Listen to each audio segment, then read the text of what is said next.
just went live.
Hey there, kids.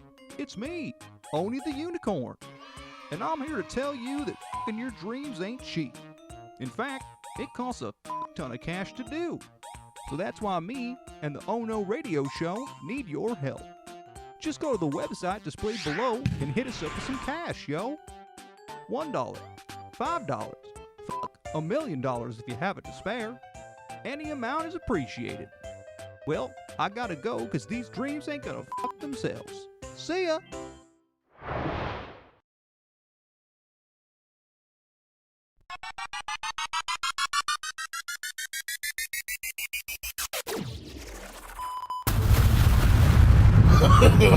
No, no, no, no. No! God, please, no! Oh no. Oh no! Oh no. Oh no. Oh no! Oh hell no. You are listening to the Oh No Radio Show. Eat a bag of dicks. Have we ever even considered that aliens might like stink? Like really smell like doo-doo? I feel like they might. Like, and that could be a problem. Oh no, baby. Oh no. Oh no. I don't want you anymore. Yes, baby, I told you before. You went away and you said you left me, and now you live in misery. Although you want me to take you back, you said you're sad about this and that. Oh no, baby.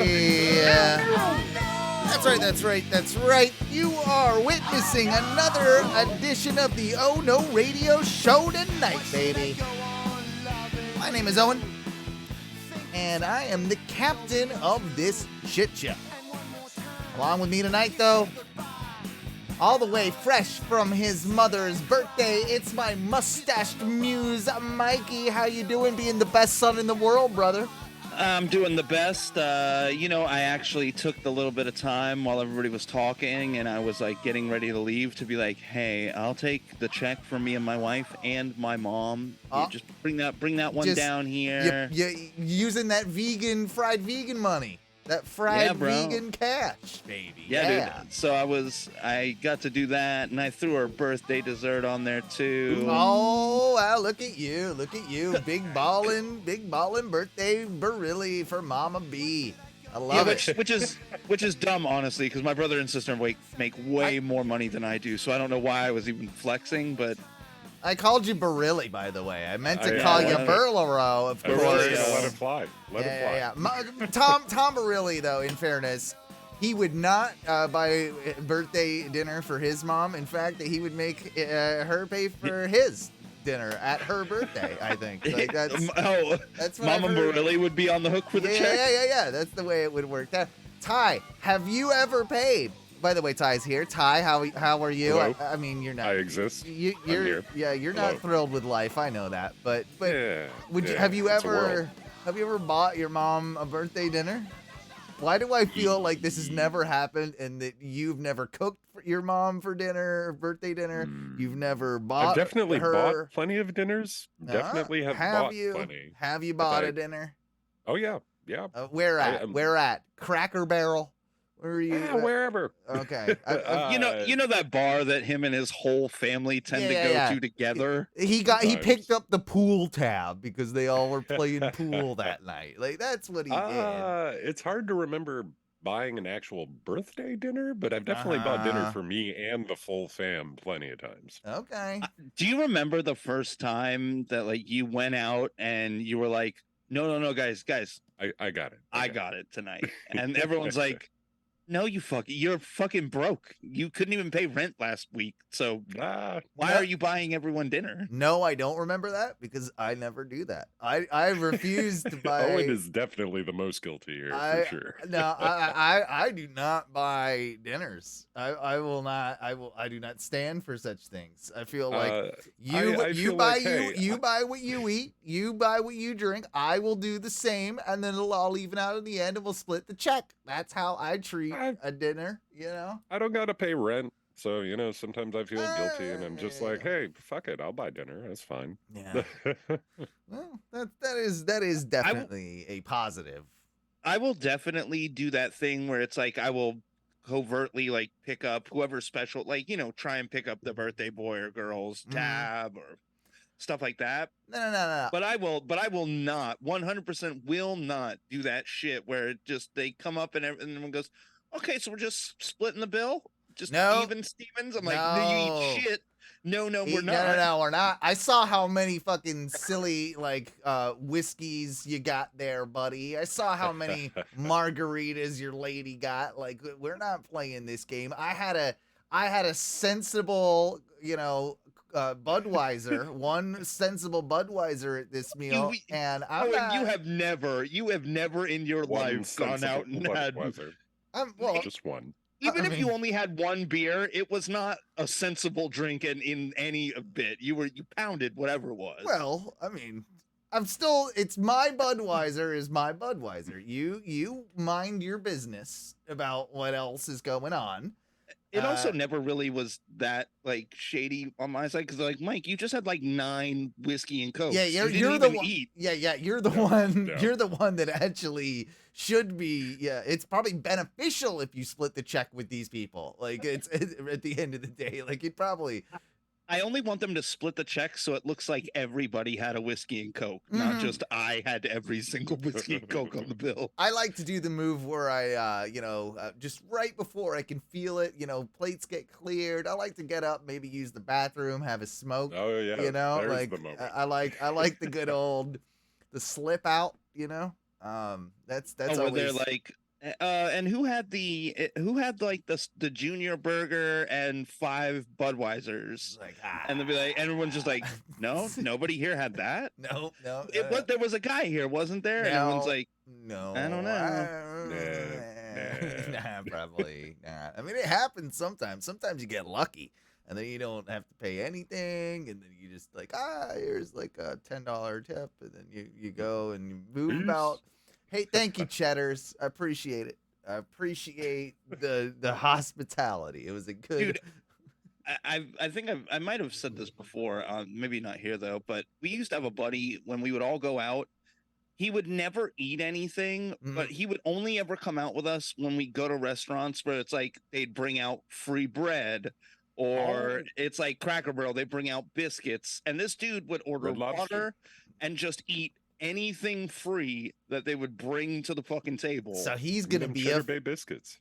Yeah, he's gonna be a Fazoli's fan, like when it comes back around, much like you are. Like I've already seen that you have had your first Fazoli's experience already, Mike. It's been open a day or something. Today was day 2. Okay, so if you don't know about Fazoli's, Fazoli's is a fast casual Italian joint that used to exist here in Orlando.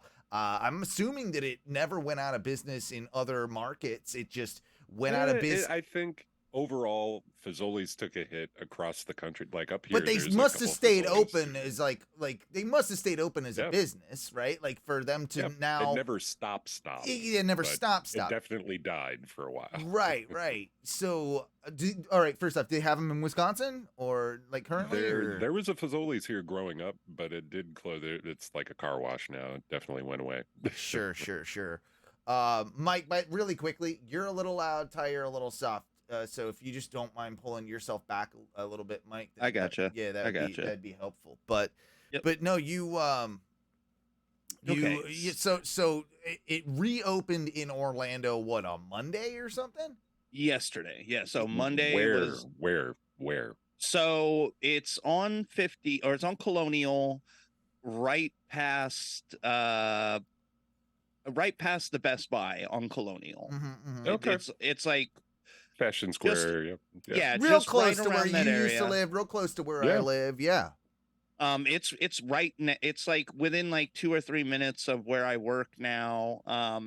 So today on my day off, I was like, man, ain't nothing gonna keep me away from a Fazoli's today. It's brand new, and I knew that I wasn't gonna go day 1. I'm like, day 1. Well, those idiots. Yeah, there's gonna be idiots out there. And you know what? They're not even real Fazoli's fans. Those people that go out there for that stuff. In my opinion, they're like food bloggery, like Orlando Weekly, like it's gonna be those people, right? Like Bungalower is gonna be out there checking out, like, let's see how good the new Fazoli's in Orlando is. Like, there's gonna be a bit spot on, Brendan. I need to do it. Let's not make hold on. Let's not make too much fun of my good friend Brendan. We get along really well. He was excited to see me in the studio the other day.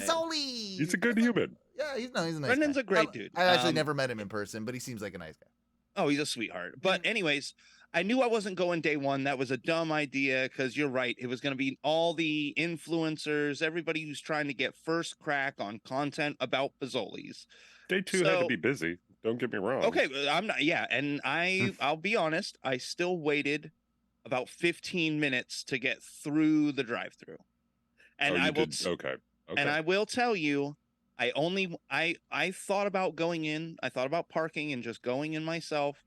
But when I drove past to just get to a parking spot, there was a line like wrapped around the dining room, and the dining room was full. So I was like, I'm just going to stay in my car, listen to my podcast, and get my Fazoli's. All right. So let me ask you this, because I don't remember Fazoli's having a drive-through back in the day. Did all of them have a drive-through? No, I do not think so. Definitely I think not some all. of them were Some of them might have, but I don't think all of them. It wasn't like an every Fazoli's thing, right? Like no, because there were some Fazoli's that were straight up like in strip malls, and like that in middle section spots where there's absolutely no way you could have had a drive-through. Okay, all right. So I'm not crazy. I'm not crazy there then. So is all right. With a Fazoli's I've never had a Fazoli's drive-through experience. It's an Italian fast food place. So, like, I gotta know, like, this isn't meant for somebody like it is with like a burger to eat in the car on the go. That can't be right. I got a. Are you supposed to park up and eat it? Are you supposed to take it home and eat it? Are there people eating fucking fettuccine Alfredo in their car going down I-4? Okay, well, 100% there are people eating a nice fettuccine Alfredo on I-4. They're doing that. Okay. 100% I that didn't- has happened. I never really pictured that, but it's And you know what? They're eating finer fettuccinis than a Fazoli's. I'm guessing Oh. there's been some really high end Alfredos consumed noshed on the freeway. by okay, it's okay, but by the driver, like driving and noshing on some fettuccine Alfredo. I can tell you 100% that I used to drive home on I-95 from my job at Valentino's Pizza, eating a baked ziti. A baked ziti as you drive? That's okay. Yeah. I'm not even mad about that. That's just talent, honestly. Yeah, That's good job. I'm not even gonna rag on you about that. That is, well, I am. Yeah. You're pretty. I mean, like, you don't need It's an automatic car. It just you prop yourself up with a leg and you just go to town on your zitis. All right, your ziti It's man. totally. Let's get to the important part. I want to know what you ordered. Yeah, let's get. All right, so you're in the 15-minute Fazoli line here. Now I will tell you, what are you ordering? so you can kind of gauge how long like 15 minutes felt. When I pulled up, I was about a quarter of a way up one side of the building, and it wraps around to the other side of the building where you get your food. Okay, so how many cars would you estimate are ahead of you? 7 to 8. That's a lot of cars. That's a lot of cars. So you know you're going to be waiting for a little bit. That's I knew. Yeah. Again, I saw the condition of the dining room, so I knew there was going to be a little bit of slowdown because while they do usually prioritize guests that are coming through the drive-through, you're still making both. Now you're doing both the whole time. I might be wrong by what I'm about to say, but like, quite frankly, 15 minutes for this type of restaurant does not sound like an outrageous proposition. It sounds like they did a pretty decent job with 7 or 8 cars in front of you to be able to get you your food in 15 minutes. And remember, like I said, full packed dining room. Every one of their seats in the dining room was full, and there was a full wrapped line inside. So I was like, 15 minutes is not that bad at all. No, not really. I didn't complain one bit about that. Yeah, in your head, you're like, okay, it'll be a little bit, but 15 minutes, that's okay. You would have accepted what, 20, 25? I think at 20, if I had not already ordered by 20 minutes, I probably would have just been like, I'll come back another day. I'll give it another shot. Okay. All right. That's fair. That's fair. So I will say they need to find a better way to take trash out because they are literally walking trash bags right beside the people that are waiting in line to order food. And just for optics reasons, that's a no-go. That should not happen. So they should find a better way to do that. 2, now I know it's opening, but they had the little pop-up gazebo. They had a person outside on a tablet. It was not coming in through a speaker. There's no speaker out there. There's an actual person there out so they're there doing it. the They're order. trying it Chick-fil-A style. Yeah. I don't mind that, though. I feel like I'm getting a little more, I don't mind, but here's the deal. They were allowing this person to sit down, and I don't mind that. But they were making her sit on a damn Homer bucket. Oh, that's not. Like, if you're gonna let them sit down, Give her like, a high stool. give them something. Give them a chair, like a chair. Yeah. Yeah. No, that's not right, because that's like they're supposed to do it. That's actually really bad optics for the restaurant as well. Yeah, that doesn't. I look bet that's good. temporary though. That probably won't exist forever. No. Maybe did they have the drive-through like with the order thing? They just weren't using it. Now that I don't know, because I was so concerned with ordering from the actual person that was there. They have the full drive-through menu. So they must do. They must. I bet you that's. So temporary. I assume they do. Like, maybe this is just like for day one. Nobody's trained on the microphone, or maybe the microphone. Maybe that system and high volume. Like it. This and maybe that system isn't totally worked out yet. Right. Who knows? So, anyways, as I'm in line, a young woman comes strolling out to like the car right after the one that's ordering, and I see her carrying like it looks like a little flower basket, like what you'd see like a rose lady at a bar with.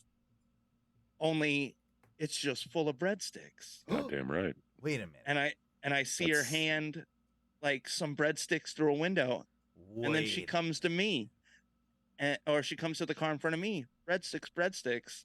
She gets to me, and I'm like, "Oh, please!" She's got one little package of breadsticks left. Drive-through free breadstick deliveries? Is Yeah, that she what just you're came telling through. me? She's like, "You want some?" And she's like, "You want some breadsticks?" I'm like, Fuck yeah. yes, I do. I do. And yes, they're a little undercooked, but they are super Parmesan garlic salted. Just like they should be. Yeah, They better be. and you got to dip that in some sauce. Once that gets in some sauce, and then you're good to go. You're good to go. I'm sure we all remember Fazoli's to a degree. Don't get me wrong, but I can't remember shit that was on the menu besides breadsticks. That's what I wanted. Yeah, So I I'm gonna remember get some Italian food with it, but I want those breadsticks. So I do remember what I used to order, like in high school and college when we would travel out to Merritt Island and we would go to the Fazoli's out there. Yeah, Go it and was, see the it was a Amiga. special quarterly trip that the Barillos would do. They would It was me and my the- fat friends. Okay, gotcha. No, I used to get the pizza baked pasta. Okay. And it's like cheese and sauce and pepperoni. It's almost like a lasagna kind of thing. It's baked on. It's just pizza themed baked ziti. Yeah. So I get there. They've now upgraded that. You can still order that little guy. Okay. Or you can. I ended up going for the Big Daddy, the Supreme pizza pasta bake. What are they putting on that these days? So it's got meat. It's got like sausage, pepperoni, bacon. It's got olives.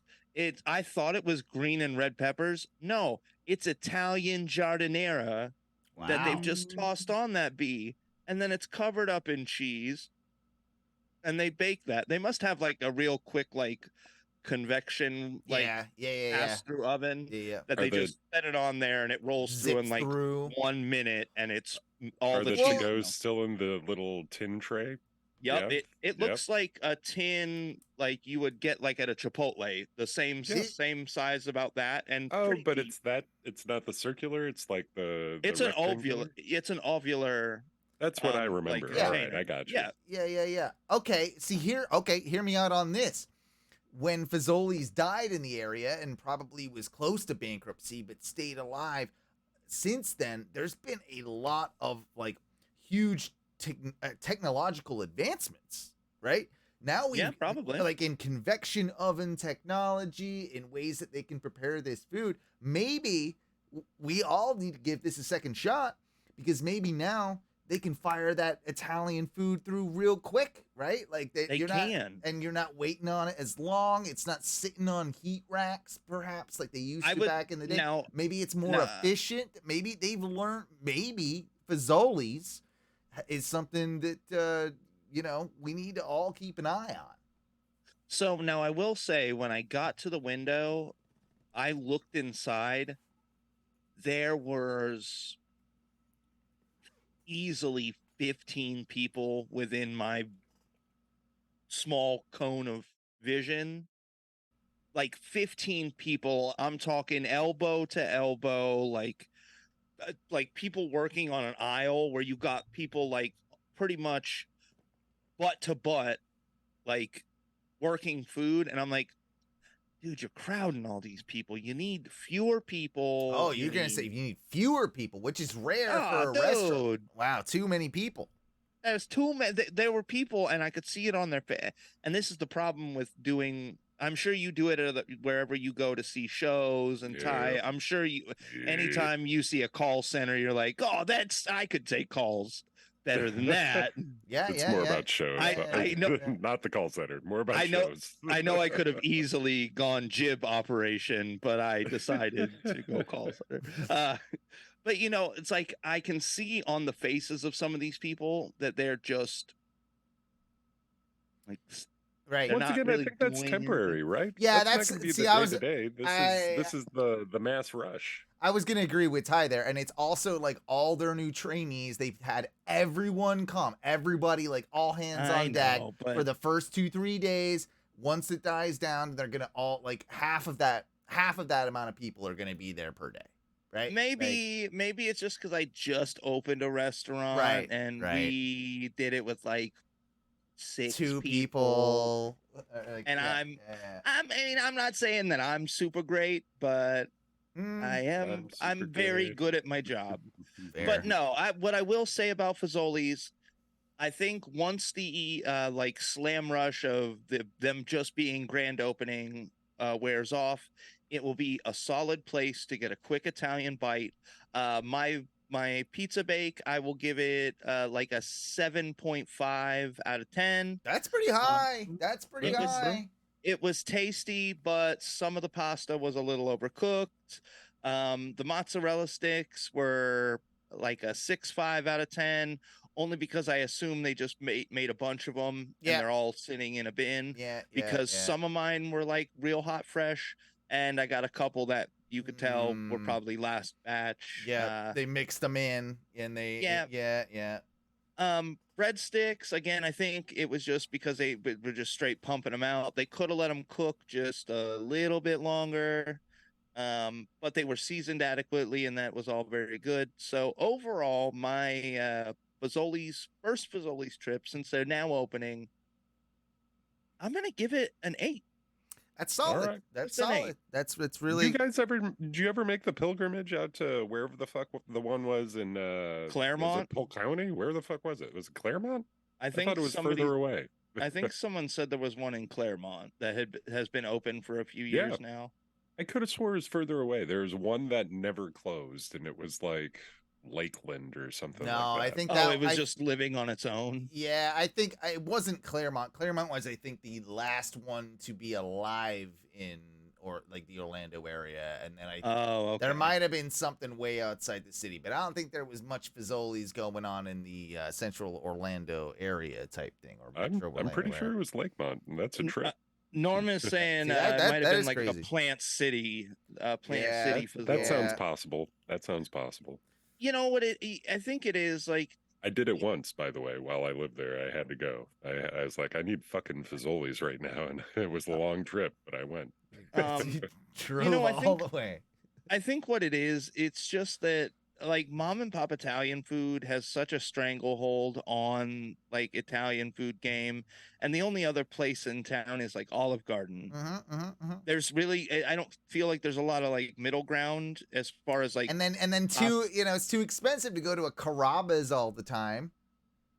Like Carrabba's is a step above the Olive Garden. Like, I guess I'll give you that. Oh, like a Tony Romo's or no, Tony Roma's. I wouldn't even call that. They're famous for they like their ribs. Tony Roma's was ribs. Oh wait, I thought it was an Italian joint. No, Tony No, Roma's definitely. It was ribs, the rib. yeah. That was the Good rib thing I joint. never went to that one. They're They kind of had- weird ribs. They weren't bad. Oh no, but they were weird. good ribs. My family used to They were love a like good sweet, Tony though. Roma's. They were too sweet. They had they did have a very sweet sauce on a lot of their ribs, but my parents also used to go there because we loved the Outback, of course, has the bloomin' onion. Goddamn right. Yeah. Well, they have Tony Roma's was famous for the onion loaf, and it was like a loaf of bread, but the same shit, but just all like smushed into like a thing, and you just picked like pieces off of it. It was actually quite delicious. It's kind of gross, don't know really, if when I- you think do I about it, remember but it that? was pretty delicious. Like, and you dipped it in the sauce or whatever, some sort of I don't know what type of sauce that would have I been. am having slight horseradishy. flashbacks. I know I had to Yeah, have Tony tried that. Roma's, man. Tony Roma's. I don't know if they're still around anymore, but Yeah, they still exist too, but I don't think they're doing good. I am glad to hear that Fazoli's lives to see another day. You know, that is good. That is good to know. I did, as I mentioned at the top of the show, I wanted to talk. I've been just like in all the alien groups lately. You know, like I've been all over the Reddits, the 4chans. Like I'm basically an alien expert. You know, It's just you and Tom DeLonge there at the top yeah, of yeah, Alien Mountain, I'm right? like, I'm reading through all the documents, right, and like all the CIA information, all the stuff that we got going on, because I need to get to the bottom of this UAP scenario, right? Like, there's a lot of stuff, and man, I get a lot of, people commenting, sometimes like with their theories, like in some of these groups. And one of them did have the great question that what if like we meet aliens and they really stink, like if they're just like, that like Swedish dish that like it's like something in a can. It's like there's a name for this. There's this stuff in a can that's just like fermented fish. Yeah. And only like I think that maybe it's Icelandic or something like that. Maybe not I know what Swedish. you're talking about. It's, couldn't tell you off the top It of my begins head. with S, but it's I forget what the hell. I couldn't pronounce it anyway, even if you found it. But it's this extremely like potent thing that if you've not gotten used to it, it makes people like barf almost the first time that they like smell it. Like, what if aliens, and there's a good chance that they would, completely different, all this sort of stuff. What if they smell just so horrendous that like they're nice and everything, but we couldn't be around them because they're just so terrible, like smelling. And so someone asked that question, and then, then it starts getting into like, well, this report, like these abduction reports, actually are like align with what you're saying. That these abduction reports, there's people, lots of abductees find themselves reporting back after they're under hallucinations, talking about their situation or whatever. They always seem to talk about how bad they smell, and they smell apparently like ammonia and sulfur. So it's like cat piss, burnt cat piss, right?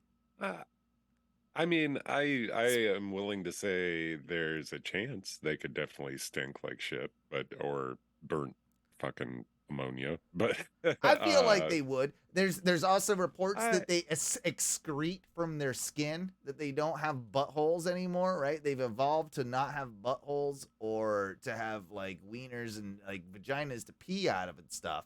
So they actually excrete. Well, this is why they're probably abducting us, because they need new like vessels for their souls to put them in, because they can't make new ones because they've gotten that far. So that's why they're abducting us.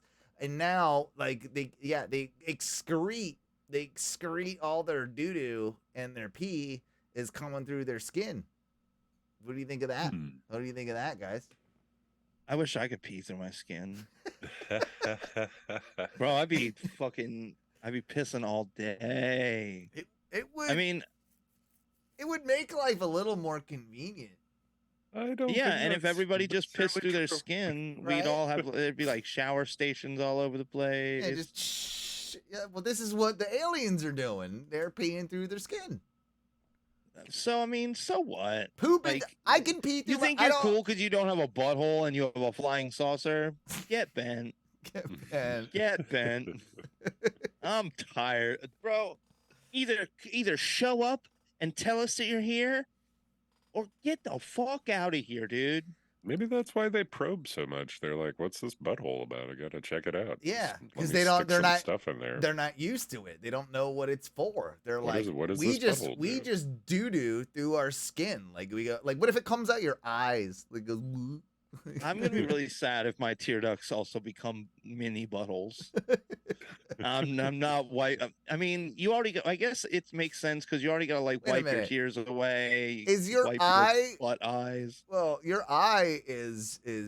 Everyone would constantly have pink eye though. Well, if you're shitting out of your eyes, they figured that one out. You'd evolve. Yeah, they've evolved from that. But for like I think your eyes would have to catch up to your tear duct buttholes, like as far as evolution goes. You probably have like 10 to 12 generations that just have consistent conjunctivitis. I love It'd be like chicken pox. You have one pink eye when you're a kid, and then you're like, all right, I'm good. yeah. You'll get over it. Get over it. I like that we have guys like Norm in the chat. It's Sir Strumming. Sir Strumming. It was the thing I was talking about. Is a lightly salted fermented Baltic sea herring, traditional to Swedish cuisine since at least the 16th century. Yeah, apparently it's. I'd try it. Apparently, no. Jamie, look that up for me. Jamie, look that up. I think you'll faint. I think most people will literally like Yeah, almost. I've heard stories about it. Like I've definitely read up on that before. But Is it like I overblown? feel It's like- overblown. I don't know. I'm a weird dude. I like some strong flavors. That sounds interesting. I would. I Try mean, it. what if it's just like a pickled onion? Like, it's weird at first, but then you're like, I kind of want a lot of these. I mean, pickled onions are delicious. Don't put that in the same like sentence as a fermented You don't know. herring. You got to try I that don't know. fermented herring. I don't know. Might be great. So there were also reports in the Bible in this thread about how like the devils, smell like sulfur and smell terrible. And there's, I mean, if you watch Ancient Aliens, they're always talking about that one. So maybe Wait, hell just smells like a fart all the time, smells like cat piss, ammonia, and a fart. and sulfur, which is kind of like the eggy fart, like kind of like the well water, that smell. Yeah, I feel like that's what it smells like.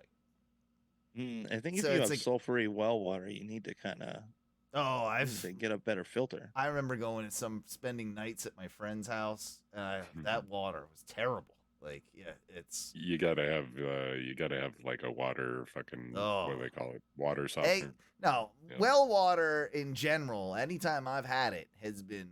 I make fun of people with well water. And like I feel I have like well water. oh, you're.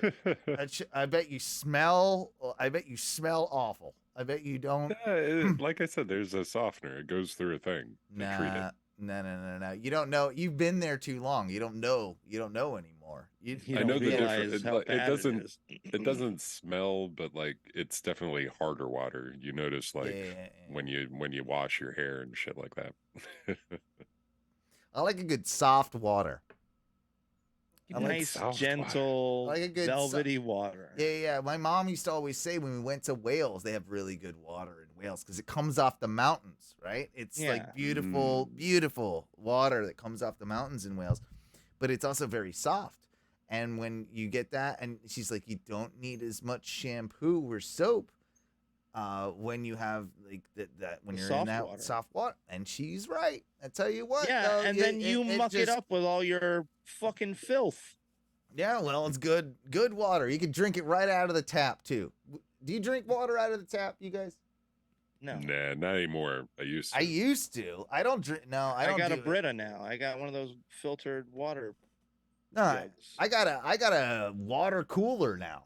I go get like I got a water You cooler. got the 5 gals. Yeah, I got the 5 gals. I got 4 of them on ready at any given time. I just basically got to run. I got to run to the Winn-Dix, and then I use the machine. There's What? the Hold yeah. the phone. What? Yeah. Back it up. Back it up. What? You gonna run where? The The Winn-Dix. Winn-Dix. You didn't Good old shorten the first Winn-Dix. word at all. It's the Dix. You mean baby. win? I run to the What are you Dix. supposed to shorten? It's already short. I run to Wee the Dix. Winn-Dix. The wee dicks. Yeah, cut an N off. It's W. I said it like WIN. I said the win. Oh, like you're winning a dicks. the Winn-Dix. Winn-Dix. I go to the Yeah, Winn-Dix. You know, I go to the Winn-Dix. I throw my 5 gallons in a shopping cart. I roll up to the thing. I pump my thing full of quarters. It gives me all the good water I need. I got the little caps going on for it. I bring it back home and then I slap it on my office. Water dispenser thing. I saw a guy when I was leaving Publix the other day. He had the little silicone caps, and this guy was fighting to get them on. I'm like, I Yeah. hope Owen has to fight with them all the time. All the time. It is yeah. They are actually a little annoying, to be honest with you. Like there is a technique. Knew it. First 3 times I did it, I didn't, now I got it down like a science. Like now it's just bloop bloop bloop. Like very loose girls don't know how to put it or at first loose girls don't know how to put a condom on. Once they get loose, then they know how to they figure out the trick. Sometimes girls that are inexperienced, they're getting it backwards, they're doing it upside down, it's I not don't want the roll. girl to put my condom on. Oh, That's always. my job. Oh, I'm no, doing no, it no, myself. No. That's a prerequisite. She's always no. That's always been a thing. You put it on. No, thank you. I'll deal I with mean, that. I'll help adjust and stuff and whatever, but no. Unless she wants to put it on with her mouth, which that happened a couple of times, and that was all right. Now that's how I am with my 5-gallon buckets. I could probably put it on with my mouth if I wanted to. Yeah. Please take a video next time. I'll give it a shot. Oh god, I can see it right now. It's haunting me already. Yeah, yes, do it.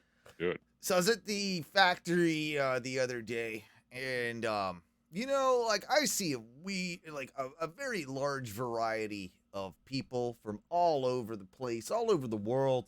Getting a lot of South Americans lately. You got, of course, get your Europeans, but I stumbled upon a couple that I can only describe as being from the nation of Juggalo, I think. Oh, you found some juggalos. Yeah. Were they in full makeup? I mean, I run into juggalos all the time, but these were like religious juggalo, I think. This is an interesting one, and there is a subsect of juggalo that's kind of religious or whatever. And You have time for me to tell you about the whoop whoop? yeah. No. They're Do you wearing have time to hear about our savior, Violent J? They're wearing matching white T-shirts, right? They're there at the park, and they're clearly, this was a conscious decision. They didn't accidentally wear the same shirt that day or whatever, right? They're wearing this. They're consciously wearing this, and I see it, and I have to just take a step back and read it and have a look at this, because it's just sometimes you just got to do the thing. What was that? Let me process that. Fuck? So the T-shirt says Hood and Holy, right? Which is a new Hood and Holy. Hood and Holy. And then underneath it, it says, come pray with me, but don't play with me. Ooh. Hood and Holy. Come pray with me, don't play with me. Is this a Christian? That's a good tagline. I like the tagline. Is that a Christian juggalo? That seems very. Where would you put that? If you were guessing. That seems very urban church. Yeah. These people, if they're walking around with this shit, they want to talk about it. It seems like a good time to ask, because they're going to give you a good lowdown on. I don't think I want that, Ty. I'm going to be quite honest with you. You do want that. I don't think I want that conversation. I don't.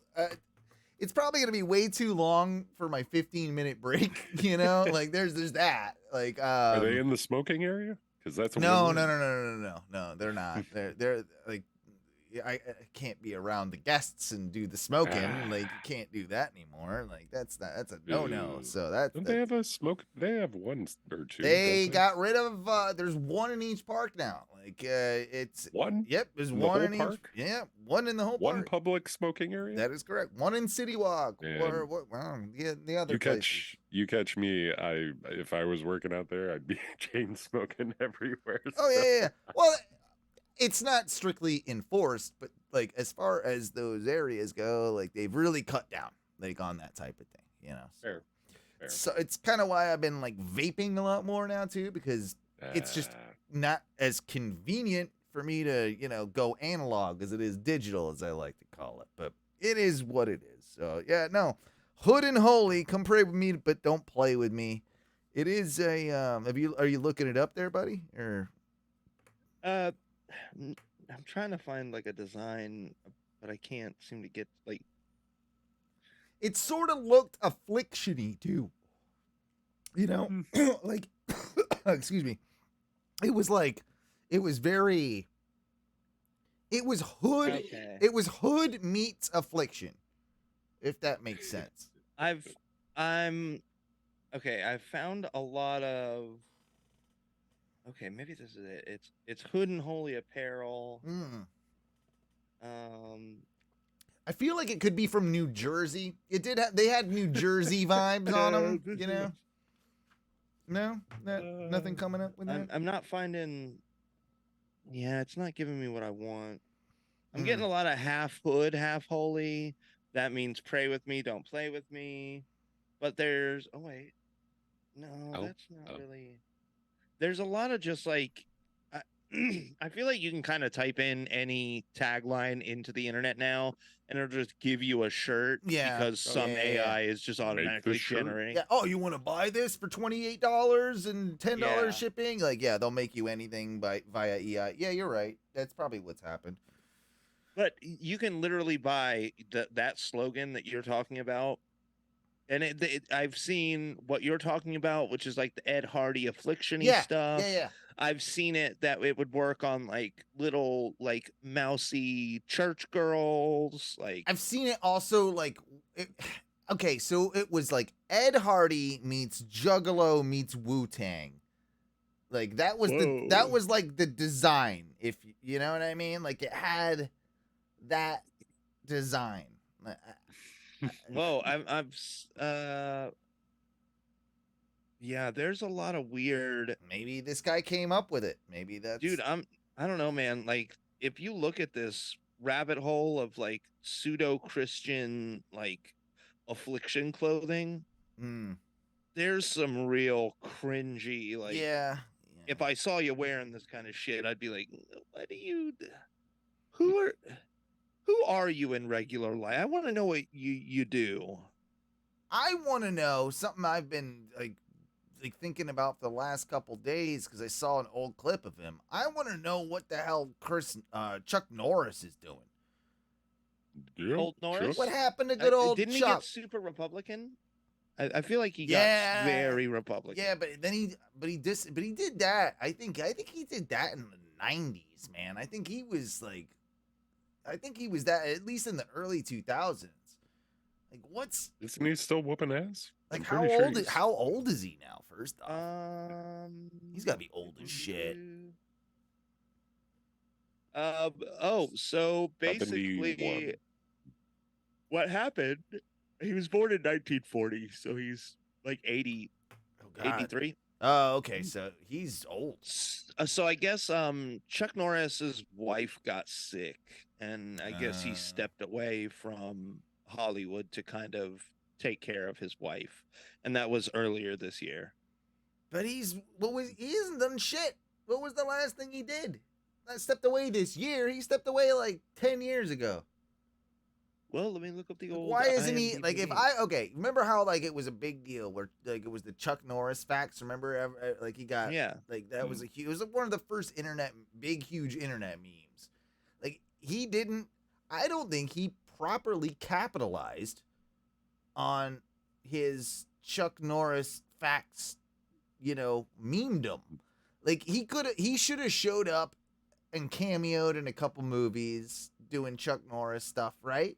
He should have been in like that movie with it was an Apatow film with that creeper it was with Seth Rogen, DeFranco or whatever. The End of Us. one? The End of Us. Like isn't that the name of it? Yeah. The End the of Us. Apocalypse one, The right? Apocalypse one, right? Like you know how that movie had like 1 million cameos in it? He would have been great to put in that movie like as a weirdo cameo in like a comedy film like that. He's never done that. Did people just not like him because he's like super Christian, or does he just not want to do that? Maybe because he could have made probably a good couple mil just like milking that Chuck Norris facts like thing. Okay, but I think he did because I remember going to Did he? Spencer's and like Hot Topic back in the day, and they had Chuck Norris T-shirts, posters. the posters that were just full lists of Chuck Norris facts that were all but like. he wouldn't have gotten that much money. He would have gotten a fair amount. You're right. He probably would have gotten a decent amount from, like, I guess, like the what do they call that? Like not the visual rights, but like the right his I guess likeness, the rights to his likeness. Yeah. So you're probably right. He probably got something off that. But some of Um, those it pictures says the some of last those thing he pictures might not did- have. Some of those pictures might have been like, I don't know, like not public domain, but maybe he didn't even own. So I think he probably didn't make as much money As we think. as you think from that. Whereas if he would have done some like movies or whatever, Yeah. that's his money, right? Like, all right, Chuck Norris net worth. I gotta see. What do we got? Hang on. Says, I mean, he did a bunch of stuff in 2010s. Who? I pulled it up. 400 million? No, but still. You want to give it a guess, Ty? Chuck Norris owns everything because he's Chuck Norris. I mean, he owns the world. Well, I mean, How do you value the world? 70 million, dude. 70 mil million. still? That's in 2022. Chuck Norris's net worth was an estimated 70 million. Now we know those are always skewed because of like assets and like all that type of stuff, maybe like stock, all that weird shit. But he's not. Right. He's not liquid 70 million. But dude, if you're 70 million, like that's why he's not doing anything, because he doesn't need to do doesn't need to do anything. And he's a Chuck conservative nut job. In 2012, he was in the Expendables 2. Oh, see, I don't watch those movies, so that makes sense. So he probably got paid a shit ton for that. I saw the first one. Yeah, I don't. Let's see. In 2017, he became the ambassador for Fiat, the car company. And then That is a weird Fiat endorser or like spokesperson. full American right? for an Italian car company. And actually, like Fiats are like supposed to be like super sporty and small and like agile and everything. Like, Not Chuck Norris. not really. Like that doesn't fit. Like Yeah. you want. He was on the sponsorship so he could like. He kick was supposed Fiats to be, around. No, you know? he was supposed to be a tough face for Fiat, as it says here. Oh, okay. For its commercial vehicles. See, I didn't even know they had commercial vehicles. for its well, if it's for its commercial vehicles, that makes more sense. Yeah. And then it's Capitalism. The last thing it says was he was an attainable commander in the game World of Tanks in 2021. Okay. Whoop whoop. That's some rights to his you give him a juggalo. Have Whoop, whoop. Juggalos call out for Norris. Yeah. Yeah. Well, Chuck Norris, secret juggalo, like secret juggalo. He goes out there to the gathering. Juggalo Norris. Can you imagine him in the makeup? Like now, I'm gonna at But some he's point like now. dead serious. Yeah, I'm gonna He's do fucking- Mid Journey. I'm gonna have someone do that if they got the Mid Journey thing. Do that for me. Do Chuck Norris as a juggalo, please. Like now, I need to see that. I need to. That should be easy enough. Yeah, that's an easy one. It'll probably pump out some pretty good stuff. So Orlando ranks number 10 on the top 10 cities in America to survive a zombie apocalypse. I don't believe that for a heartbeat. It was a weird. Well, Where's dude, that we come have. from? Okay, so what I the only way I could think you could survive is you'd have to like lure zombies onto the systems of like highways and like Right. throughways that exist It was in a bunch. Orlando. It was a bunch of weird metrics, but it was somewhat scientific in a way. One of the major ones was like supermarkets per capita. And apparently we do have a large amount of supermarkets per capita.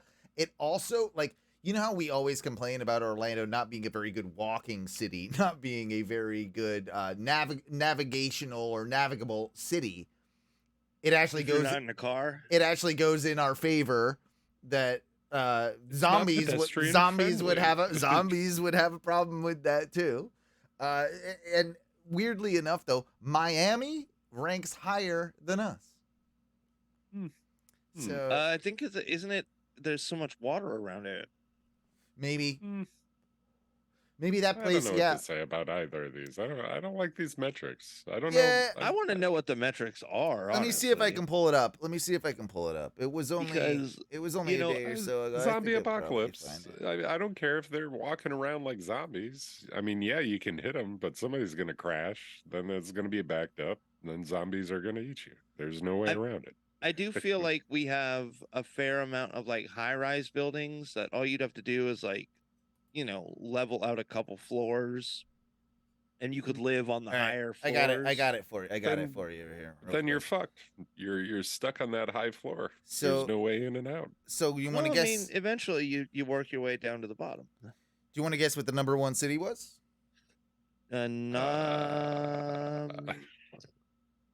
Is it in Florida? Somewhere in Montana? No, I don't know.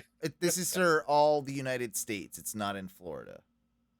Okay, so the number one, Yeah, is it in the? It's in the north. as I in would the assume. safest. Is in the safest place. Is it in Alaska? It is not. Hawaii. You got it. Well, tons of different metrics. Maybe I'll read you the metrics first. So,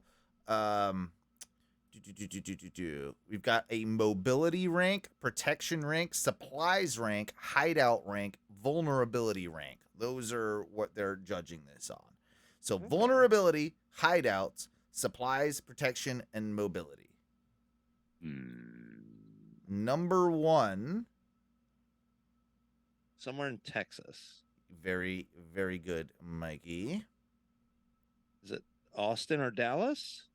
Very close. Houston. It's Houston, Texas is absolutely the If you're going place that- Texas, it's got to be Houston. Yeah. they rank as the number one. Here's the weird thing though. Number two, New York, New York. Yeah, I'm thinking about that, but I still don't. See, I don't agree with it either. I don't get Like, it. I don't get how. I guess unless you can consider that there are like a couple places in New York City where it's like you could. What is it? Which one is like just a little island? Manhattan? No, Long It's Island. not a maybe? little island. Staten Island's little. Staten's maybe the littlest of the Littler. ones. A littler. But there's lots of areas of New York that are basically only See, accessible well, through like bridge and like very small other ways. See, I don't know how they do this. Like, I know, like, I can understand. Don't you think more people means more fucked? And that's More exactly zombies, it. They don't right? take into account. I don't think they take into account the population density of a place. Like, Yeah. that's gonna have a huge, like, thing to do Houston with it. and New York are So- pretty fucking densely Massive populated. cities, yeah. The hideouts rank is the amount of bunkers that are in a particular place. So, like, per capita or whatever, like the amount of known Basements and- bunkers, we lack those. Like in Florida, right? So, like Yeah. that Yeah. drops our score. New York might have quite a lot of like hideout type places, so maybe that raises its score. Houston definitely has a lot of bug out shelters. It also has stuff on the supplies rank and protection rank because a lot of guns, right? And probably true. and a lot of farms and a lot of like that type of thing. So like Houston, like, and that seems like it makes sense. The top 10 are as follows: Houston, New York, San Antonio, Miami, Los Angeles, Austin, San Diego, Las Vegas, Chicago, and Orlando. All densely populated, but also very like I think the idea is that the urban sprawl would allow you to get more supplies from CVS's and Winn-Dixie's, But what it seems to me is we're talking middle to late stage zombie like Yeah, I feel action. like The problem with early stage zombie like invasions is you're not only dealing with zombies invading, you still have a high human population that is probably scared out of its mind and fighting just as hard as the zombies are to keep control of all their supplies. So I think a large portion of the population in a zombie apocalypse dies to human interaction, not even so much the zombie interaction. I think there's a lot of human on human murder and killing. Almost in the same, once you get to that middle level where the population is probably thinned by like 50-60%, then, you're going large, probably, you're probably going like a day without seeing another person potentially. I would much rather be in a much, much less densely populated Oh, area. absolutely. Chill Absolutely. out while Yeah, it's yeah. going down, and then later on, all right, let's go Move check out in. the city. Like and pick up go some back to shit. season 1 of The Walking Dead and move back in and like pick apart the city or whatever. I didn't realize this. We're number 5 is Orlando, Florida, as having the most supermarkets per capita in the nation.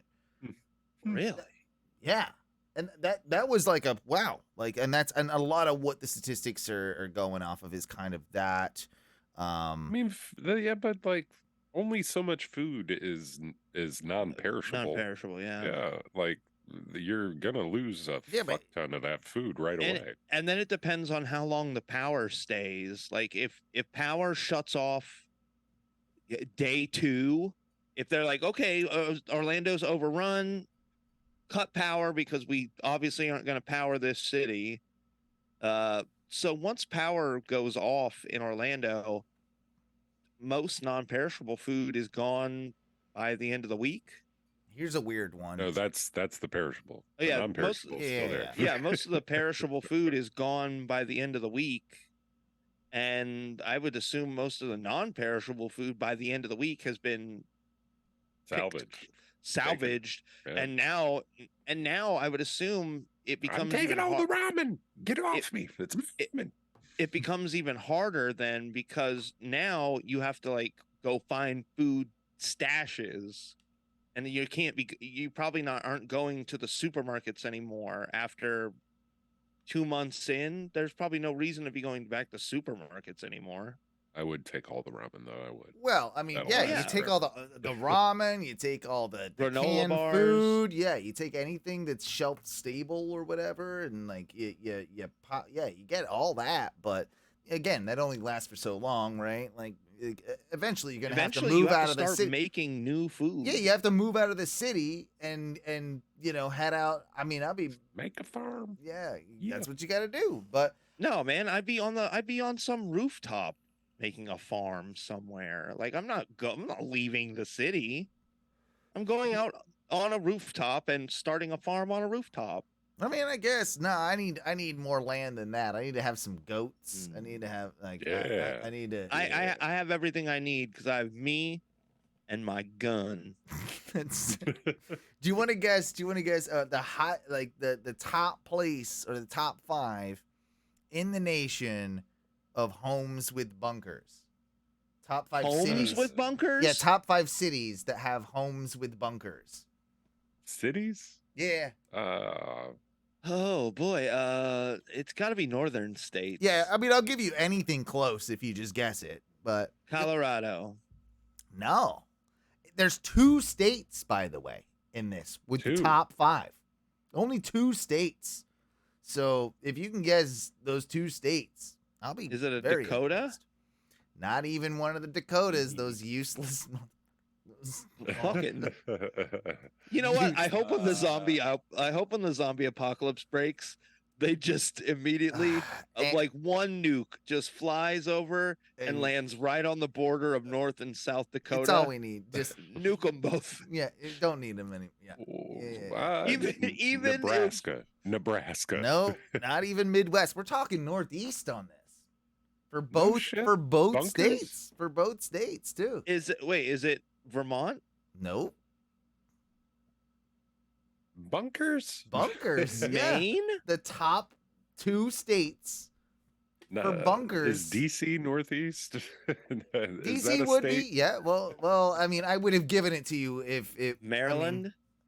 Not Maryland, but West Virginia. Not normal Virginia, West Virginia. That's not Northeast. Tom will be safe.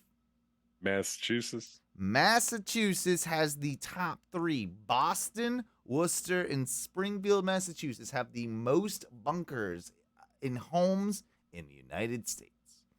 Does Tom have a secret bunker that we don't know about? Of course He he doesn't does. live in Mass, But he does doesn't he? live there, but his parents do. And his yeah. parents have a secret bunker. The Barilli bunker. I want to get in that Barilli bunker. Yeah, I got. By the way, Teresa's mom and her husband, they live in Springfield, which is number 3. So They probably got a bunker. I gotta talk to them about their bunker action. They do. I think this includes. I think this is just basements, guys. I think this is literally like just including basements. Is really what bunker basements. Yeah, no, I think bunkers got to be different thing. Bunkers Underground, have specific criteria. Well, I don't know. There's basements everywhere. There's a ton of fucking basements. What's the number? Florida. Well, what's the number 1 state then? Oh, so that was 2. Mass is 2. Well, no, that Mass is 1 number. The number 2 state. Oh, okay. So Mass came in at number 1, Pennsylvania. 2, and 3, Pennsylvania. and then 4 and 5 are this other state. Not Pennsylvania. Connecticut. Rhode Island of all the fucking little states. No. What New the Hampshire. Fuck? No, not in there. What is it? New York State, Syracuse, New York, and Rochester, New York. They got bunkers. Yeah. They got basements. They got basements, I think. I don't know if this includes the basement or the actual bunker. Definitely, I don't know. Okay, can I ask you something? It says bunkers on this. If you got infographic. like a house and the top 2 floors are like on where you like walk out of your front door to the street, that's all one level. But you got like half of the basement is like in the ground, but the other half just is like exposed. Yeah, Is that's that a half split level house, Yeah, or is that a that's- basement? That's not a full basement. No, it's got to be full underneath. Like you got to be full All the way underground. Yeah, all the way underground. That's a true basement. Like It's still a basement. My house kind of fits that criteria. Depends if it's on a hill or I not. guess it's a split level ranch. some of them are on a hill, so like one side it'd be completely underground, but if it's like on the side of a hill a little bit, you might get a window like on the other side of the basement. But you gotta board them up good when them I zombies still think come. this is a basement, but I have a window. Like it's not all the way underground. I don't know. It's a basement though. No, but How much of your window is underground, Ty? Well, they What? wouldn't. Yeah, I don't think it works like that. You can tell someone that has only lived in Florida, like with his understanding that of window covered up. basements. Your understanding of basements is a little suspect, sir. So I don't have never lived in a basement area. Yeah. It's kind of nice. It's a little. Have you cooler. been in a basement? Has Mikey ever been in a basement? I don't know if he's ever been in a basement. You ever listen to Basements of Florida? Good band. That's a band. I've never been in a basement. I've been in caves, but I've never been in a basement. Okay. Yeah. Yeah. That's the fucking funniest thing to say. I love you. It's true though. I don't think. Been in a cave, but what I've been is in a plenty. I've been basement? in a couple caves, but never a basement. I've been in like a couple. Never, not once. I've been What in the a fuck? couple. So my buddy Phil's house had like 4 levels to it, but like 1.5 of them were in like a hillside. So it was like a weird. There are basements of Florida. They do exist. There's just not many of them. Yeah, I've been in a couple of Florida basements. Ty, you have become a bit of a basement dweller because in some of your It's true. notes you're talking about how now you're into like you're playing D&D now. Is this the thing? Dude, Yes, Mikey apparently is too. yes. Look at us. Look Yeah, at I'm us. playing nerd crew. D&D this Sunday. Oh, All right, hold God. on. Oh, Have you played God. before? Couple Yeah, I times. Who you asking? Either of you? Yes, I played for years. He's the You're okay. yeah. I had one campaign that lasted over 2 years. So Okay. boring. It's Hell so yeah. boring. My old roommate tried to get me into it, and I did it. I played You a have couple no times. imagination, And, Owen. yeah, but it was just so why can't I just be like boom and like I don't know like everything is just so laborious. Like everything. I'm brand new. I am a virgin to the D&D world. What'd you make? You made a I've wizard? read up a lot. You made oh, a yeah, wizard? I have to be a wizard. Yeah, There's of no course. other choice for my first campaign. Hey. I am already a dice goblin.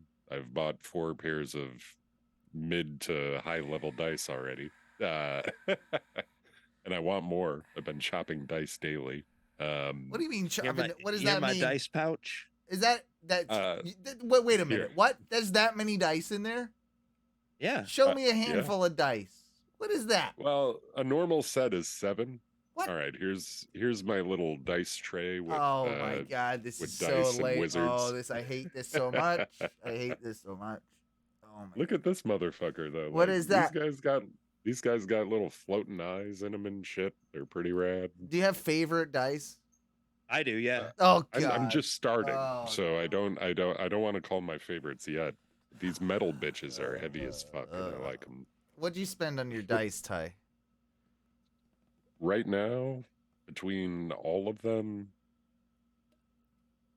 I got this nice tiger's eye like dice set. It's real shiny. you.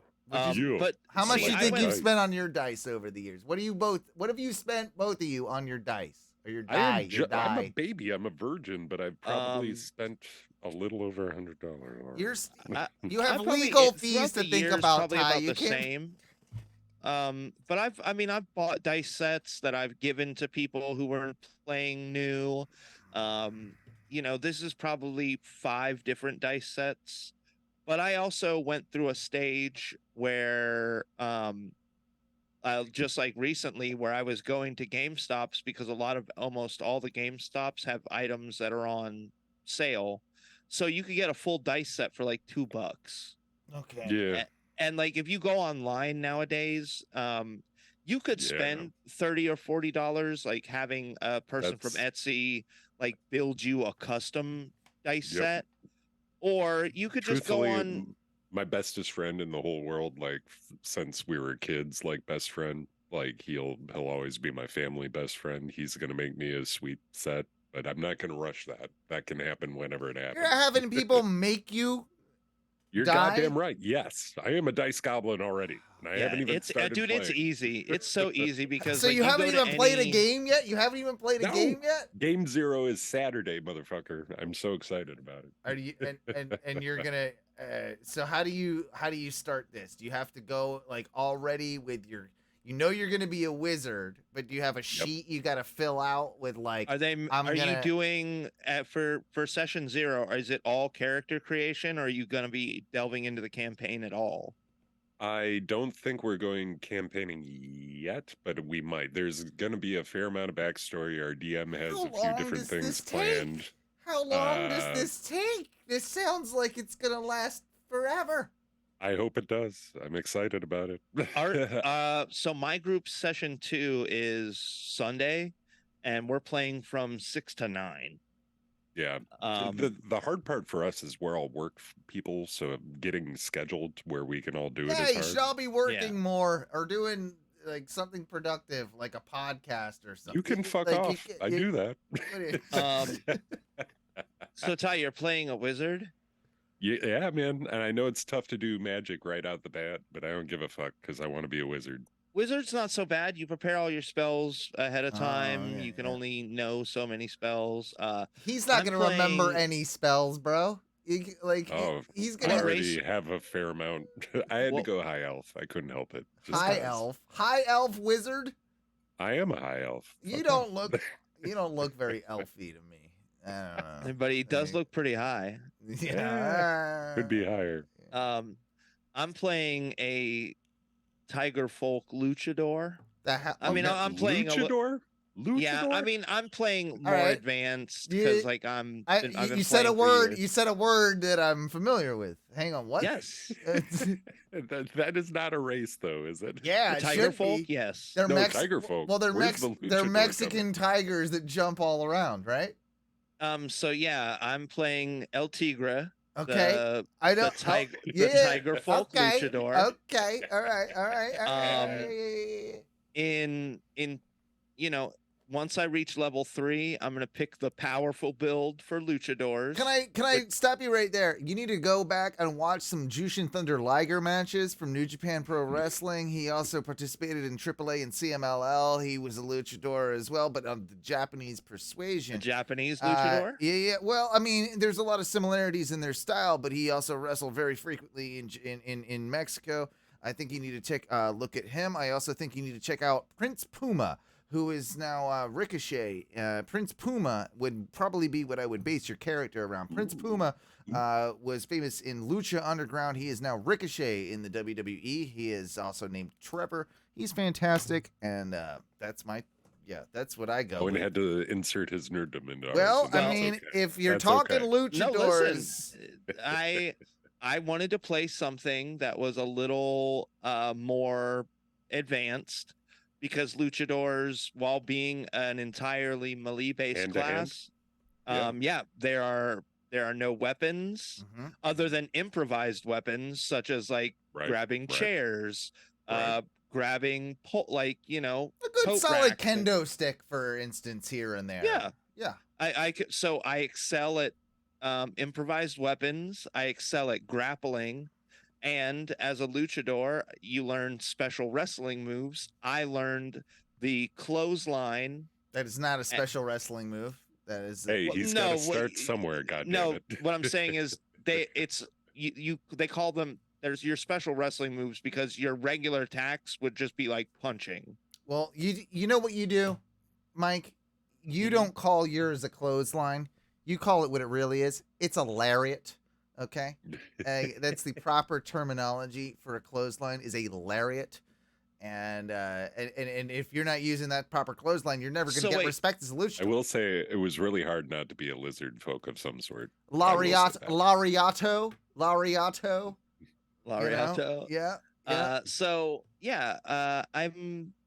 I've already done some very luchador-like things, where in order to cause a distraction, I went out there and did some wrestling poses. Yeah. Hung out with the little, and like spoke with some little children fans who came up. I'm gonna need you to learn. I'm gonna need you to learn a rope walk, a hurricane rana, a Spanish fly. I mean, we'll start with those, and then that's gonna be our basics. Okay. Maybe a leapfrog, maybe a frog splash. That would be good. If you could. Is it a thirsty luchador? You gonna get laid a lot? He, as a tiger man, so far all the humans I've run into have been an odd mixture of perplexed and slightly curious. Maybe horny. He did already hit on the mother of one of the little children who came up to celebrate El Tigre. Goddamn right he did. There is also a wrestler who, once again, a Japanese wrestler with a huge lineage. There have been multiple of this character or relations to this character that goes back actually generations. A lot of them have wrestled in Mexico, but there is literally a guy named Tiger Mask. That's who I'm basing the character of the mask for my character on. Yes, Tiger Mask is a Japanese wrestler with a huge lineage, but also used to wrestle a luchador type style in. So what's your like lineage, or your what do they call it? Like, I'm chaotic neutral as a wizard, which is weird. So we're playing out without alignments. Only because it really kind of muddies up things, unless you play a paladin or a class that demands that you stay one way or the other. What's a paladin? He's holy warrior. Holy warrior. You devote yourself to a god. Well, no, I know what he is, but what would his chaotic neutral be? He would be a. Most of them are lawful good, but it depends on the god you worship. Right. So, okay, the three of us is like human beings. What, you know more than any of us, Mike. Give us I still think I'm chaotic neutral. I feel like that's pretty accurate. Chaotic neutral does fit you for sure. Where am I? Where am I and where are you? Like, it's human beings. Most average people would fall under chaotic neutral or true neutral. How dare There you. are very few people that fall under like lawful good. What's like the unless they're best, like the nicest lawful guy, most charismatic, like the shit. Like which one's that? That's lawful good. That's but me then. You do That's me. everything by the rules. That's you me, though. punish those who don't follow the rules. Yeah. I like that. I like that. That sounds like me. I like a good. But but the problem is, like, as a paladin, if you ever do anything that like that this kinda- bad. like if you did anything that was overtly evil, No, you lose all your powers. well, you like hide that. You hide that though. God's not happy. So You can't hide it from God, buddy. Yeah, Yep. well, you do though. You Like, would you definitely. do. Like, you're he on the, I don't think I could even. so call is you there an lawful. evil paladin? Yeah, they're called blackguards. What does that mean then? I mean, yes, probably. no. But it's usually blackguards are usually failed fallen paladins. So you're just a you would have lame- had to have been really good at one point. So you guys are just boring old neutrals. Oh, huh? dude, Boring old nudies. Well, Nudie I'm- patooties. I'm not going to lean Chaotic one way or neutral. the other Ah. because I'm Can I not be- going to be good or bad. I'm going to be whatever the fuck I think I should be at the given time. I would say El Tigre is probably more lawful neutral. He doesn't really like injustice. He doesn't care for like women, the suffering of women and children. Oh, he's all woke. He's all woke. No, he's just got morals about him. He's He pretty doesn't. woke. He like our yeah. first mission. It was sold to us that we were going to save some children, Mm. and El Tigre was very much about let's go in, let's Ah, grab those children, little children. though. Like if it was let's take them women, home. see, women would have been better. Like children, El Tigre would have been down if it was women too. yeah. If Not, it would have been a couple like fellow warriors, yeah. mm. I still don't know what I could label on lawful evil. I don't know what I would. Yeah, call see, it. that's what me. I'm like, I'm a conundrum. Like I No, can't lawful even. evil is you act nefarious, you do evil things, but you do them like through loopholes and like Yeah. Owen, existing right? ways Okay, inside the law. that sounds a bit You're like me lawful too. evil. That sounds a bit like me. Like I don't know. Wait, so it's chaotic, lawful, and what's the other what's one? the black thing? The black evil. demon thing? What Oh, was that evil. one? Chaotic, lawful, and evil? I think. Oh, let me look it up.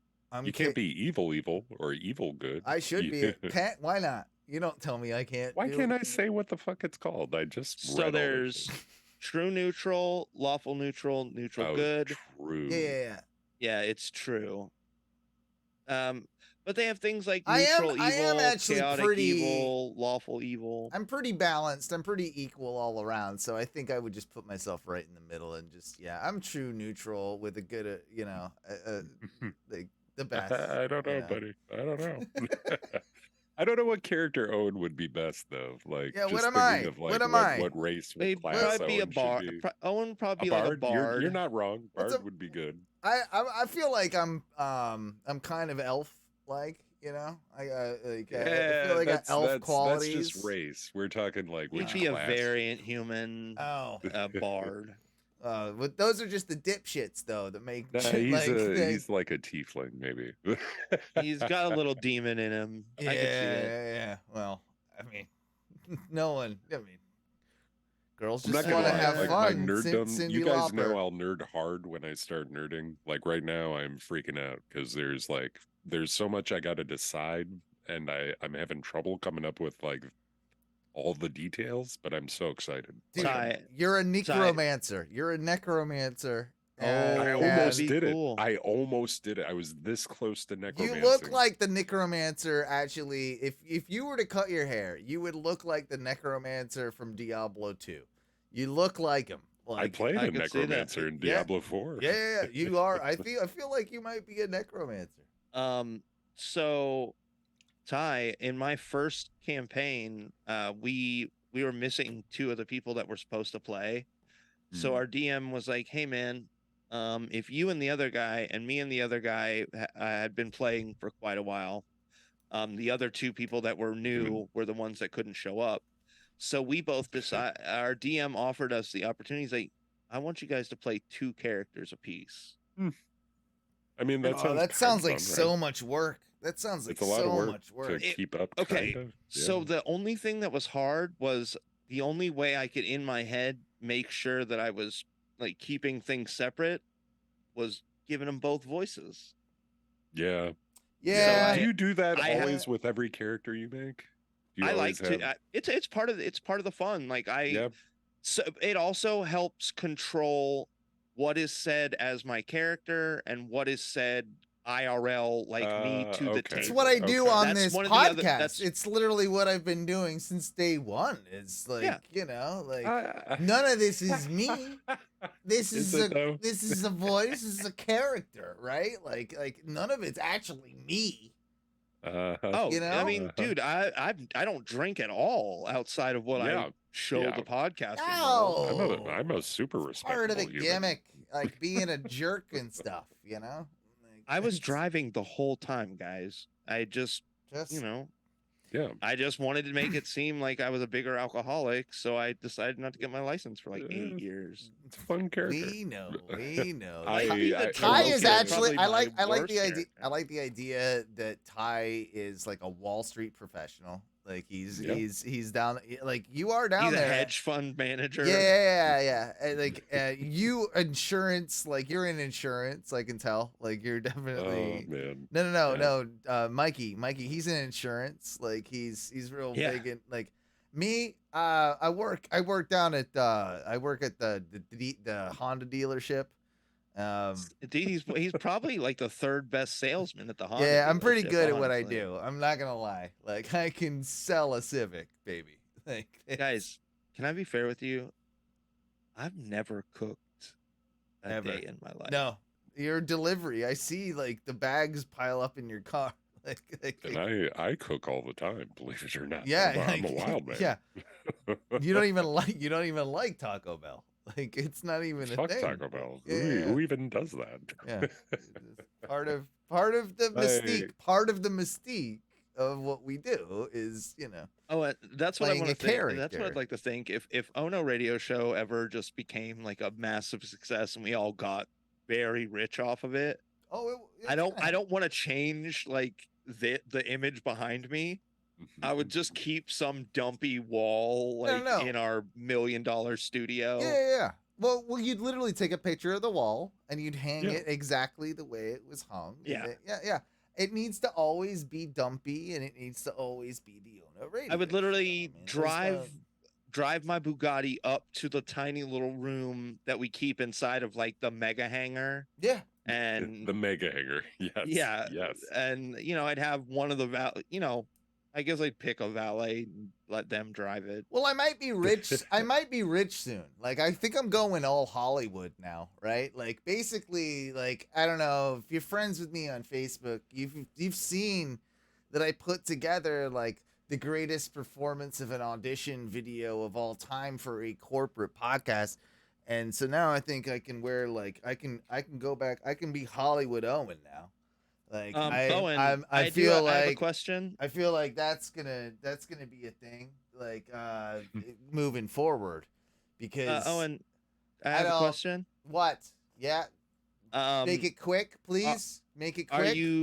Are you going to be leaving your coattails out so that some of us might You know what, cling Mike? to them? I don't know. It's a really good question. I appreciate the question, sir. But what I will say Oh, the is classic. I don't know if I answer. wear coats anymore because these sleeves, they're off, baby, and I don't know. I don't know if you could wear a sleeveless tailed coat. Well, if there's Yeah, anybody so- that can, it's me. It'll be you. But I'm just telling you, there might not be any tails that you can be writing at this point. But yeah, I'm probably gonna have to shut down the whole show. Probably gonna pack it in. Like, probably gonna just do it because Don't worry, Ty. I got a podcast already in the hopper, ready to go as soon as Owen cancels this. I mean, D and double D's. it won't be as good Wells as Fargo. this. has donated $60 million Hey, why is to that advance ad homeownership playing? in Yeah, it underserved definitely won't be communities. as good as Wells As part of a Fargo. Dude, how am I $525 supposed to million make a podcast as good as Wells Fargo? Well, how am I Those supposed? Those guys have literal billions of dollars. Like, Yeah, I'm gonna be good at the Wells Fargo podcast, though. By the way, I'm just gonna I be do talking bank with them. annuities. You already got my money. Annuities. I'm gonna be talking about like, I'm gonna be talking about like their new interest rates that are really off the hook. Like asset protection plan. That. Thank you. I forgot about that one, but absolutely, I'm getting interviews with tellers. I'm gonna really get down into the deep dives of the suction machines, you know, where you put the thing in and it goes like through the thing. Yeah. So as you can tell, like I got my head like Owen's waiting for season 2.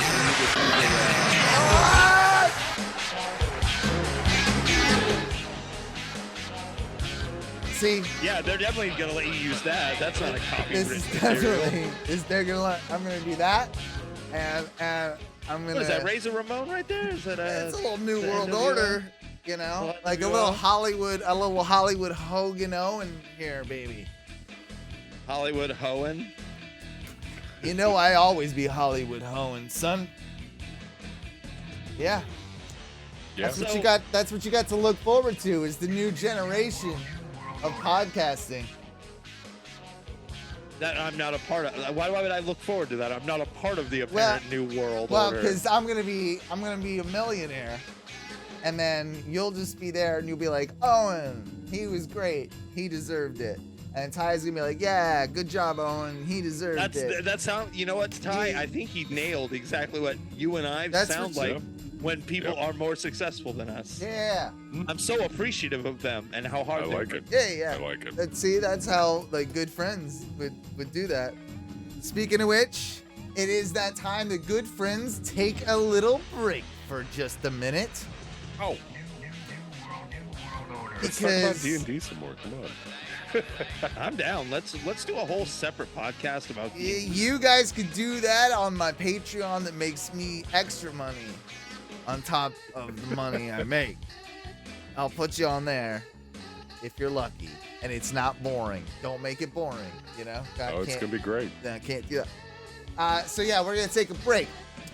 Twitch.tv/ONRS Live. If you like to see these fabulous faces like mine in front of you every single week. Patreon.com/ONRS. If you want to donate your hard-earned cash, give me your monies, baby. Always a fan of hanging out with you, Ty, with you, Mike. Facebook.com/ONR. What is it? Facebook.com/group/ Oh No Radio Show. 407-906-6466. If you'd ever like to leave us a voicemail or call in live, I'll open the phone lines in just a minute. Gonna be taking a little bit of a break here on the Twitch. We'll also hit the pause button and come back with a little bit of Oh No 2.0 for the second dose of your week here listening on the podcast. We thank you.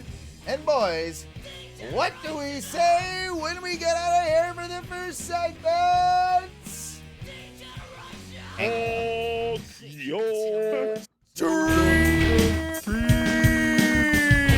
Know who you're talking to. I thought we were going to say suck it. Well, you better get used to the way the ball bounces. I see what you got. It measures in ounces.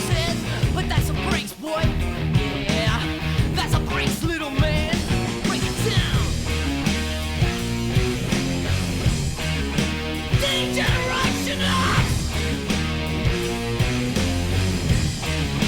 Degeneration. Think you're a big man? Treat you like you're a little man. Yeah. Break it down. Yo, tell me what it's like to be half a man. It must break your heart to see what I am, but that's a breaks, boy. Yeah, that's a breaks, little man. Break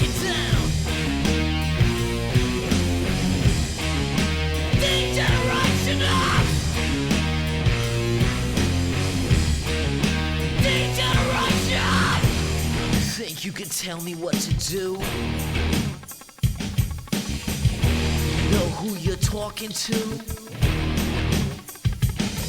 Just stop wanting me to be someone else. Put it away like a book on a shelf that you can read, boy. Yeah, that you can read, little man.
welcome back to another edition of Oh No 2.0, episode 604, which is really not 604 because we've done like 2 of them, so it's like 1200 and something. I don't know at this point. I think I'm just gonna drop the episode numbers altogether, guys. How do you guys feel about that? Just dropping the numbers. Like We're so close to 666. I know. That's all I'm waiting for. You son of a bitch! Don't do it now. Well, here's the thing. We've technically eclipsed that by a long ways. So yeah. I don't know. It's all semantics. Come on, 666. We wait for that. We'll hold on to it till then, and then we'll do a thing where we actually put it. I don't know. Well, I don't really care about the number of episodes that we're doing. Satan. This is the Ono Radio Show. My name is Owen. Along with me is Ty and Mike. And like I said, this is your second dose of Ono Radio Show for the week. If you haven't listened to the previous, podcast this week, I always suggest that you do so because it kind of fills you in. We record them in one night, right? And so like you're gonna get a better experience if you go back. If this is you're just tuning in now. Now you need to go back. You need to listen to the last episode. Then also good naked. Then you listen to the yes, Ono Radio Show, always better consumed naked. While naked. Absolutely. So one of the things I wanted to start this this week, or this like second dose of the week of Ono Radio Show off with was a guy called Adolphe Sax. I don't know if it's Adolphe Sax or Adolphe Sax. But this guy seemed to have been either the most unlucky person in the world, or maybe like the clumsiest ditzy person in the world. Maybe he How was. so? We get, like, okay, who's the Leslie Nielsen character, right? That just bumps into everything, or no, like Mr. Magoo. Yeah. He's got a Mr. Maybe this guy's got just like a Mr. Magoo quality to him that. He's full Magoo? No, see, Magoo gets into trouble, but he never gets hurt, right? Like he always like skates by the imminent disaster that's about to hit him. This guy's the opposite of that, in that he just like constantly gets like hit by the stuff that's coming at him, right? Like he's not a very lucky, or maybe he didn't have good parents. Maybe he wasn't taught right, but he seems like kind of a bit of a dodo. Maybe, I don't know. So I got a whole thing here on Adolphe Sax, or Adolphe Sax. So he earned the nickname Little Sax the Ghost. All right, That's a great bro. He sounds like he should be a rapper. Yeah, Little Sax the Ghost. It was due to the abnormal amount of accidents that he was in. So even his mother believed that he wasn't meant to live, and all she foresaw was a tragic end to his life. So like from the get-go, this guy gets born and mom's like, probably gonna die. probably this kid like not gonna. How old is this for human? Like now, currently? Well, Is it no. is We're it talking. No, he's long dead. Long gone, man. We're talking. Okay. Born in like the 1800s or something in there. 1814. All right, born in 1814. So he was plagued by an unusual amount of misfortune from a very early age. At just 3 years old, he drank a mixture of white lead, copper oxide, and arsenic, believing it to be milk. Dumb kid. Like you don't smell that? That's not milk. Like I get it. It looks. I'm gonna commend him for not dying right away. So that's the first thing. Shit. So that's just the first. At 3 years old, he does that.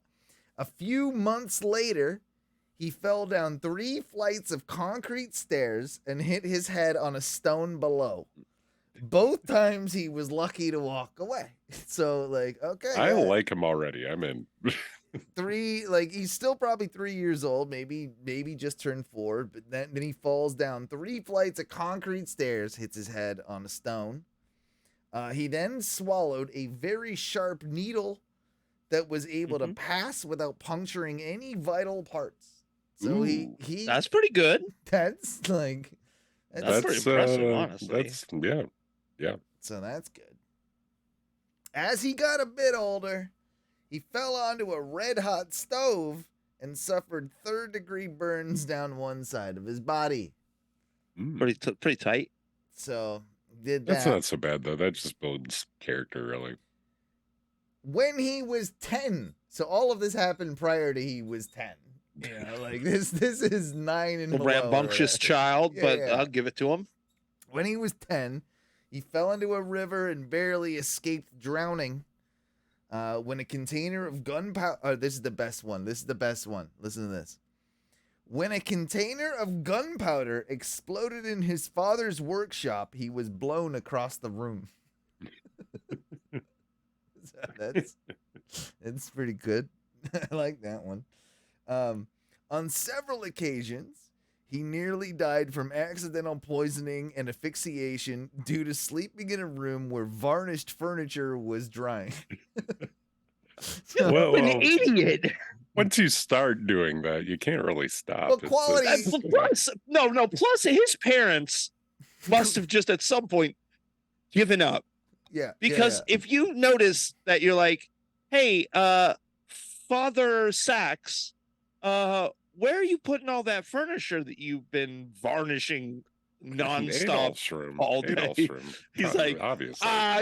We've just been putting it in young Adolph's room. He seems to not mind so much. You know, he likes sleep. it. He He sleeps likes it. like a baby. It helps him sleep. Dude, Yeah. it says you said that he almost fell into a river and drowned. Yeah. Oh, and do you know why he almost fell into a river? He was struck on the head with a cobblestone Probably. and fell into a river, almost dying.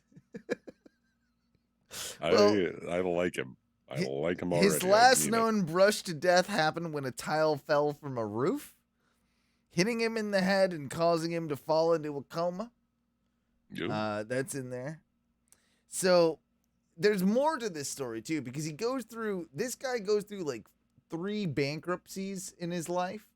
He gets butt fucked because this guy, his parents, by the way, were musical instrument inventors. All right.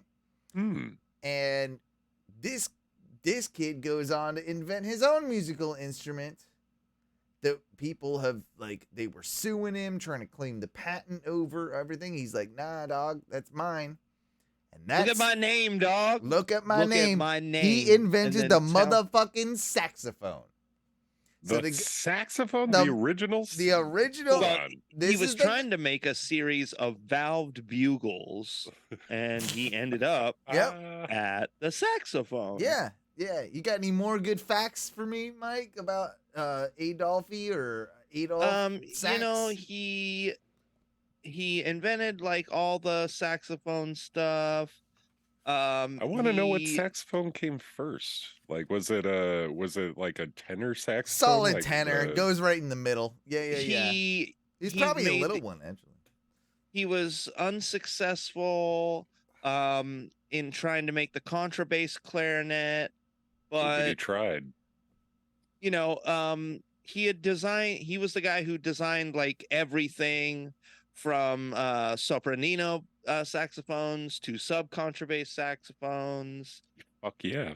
Have you ever heard that? Do you even know what you're talking? That's a big subject. It's just a variant.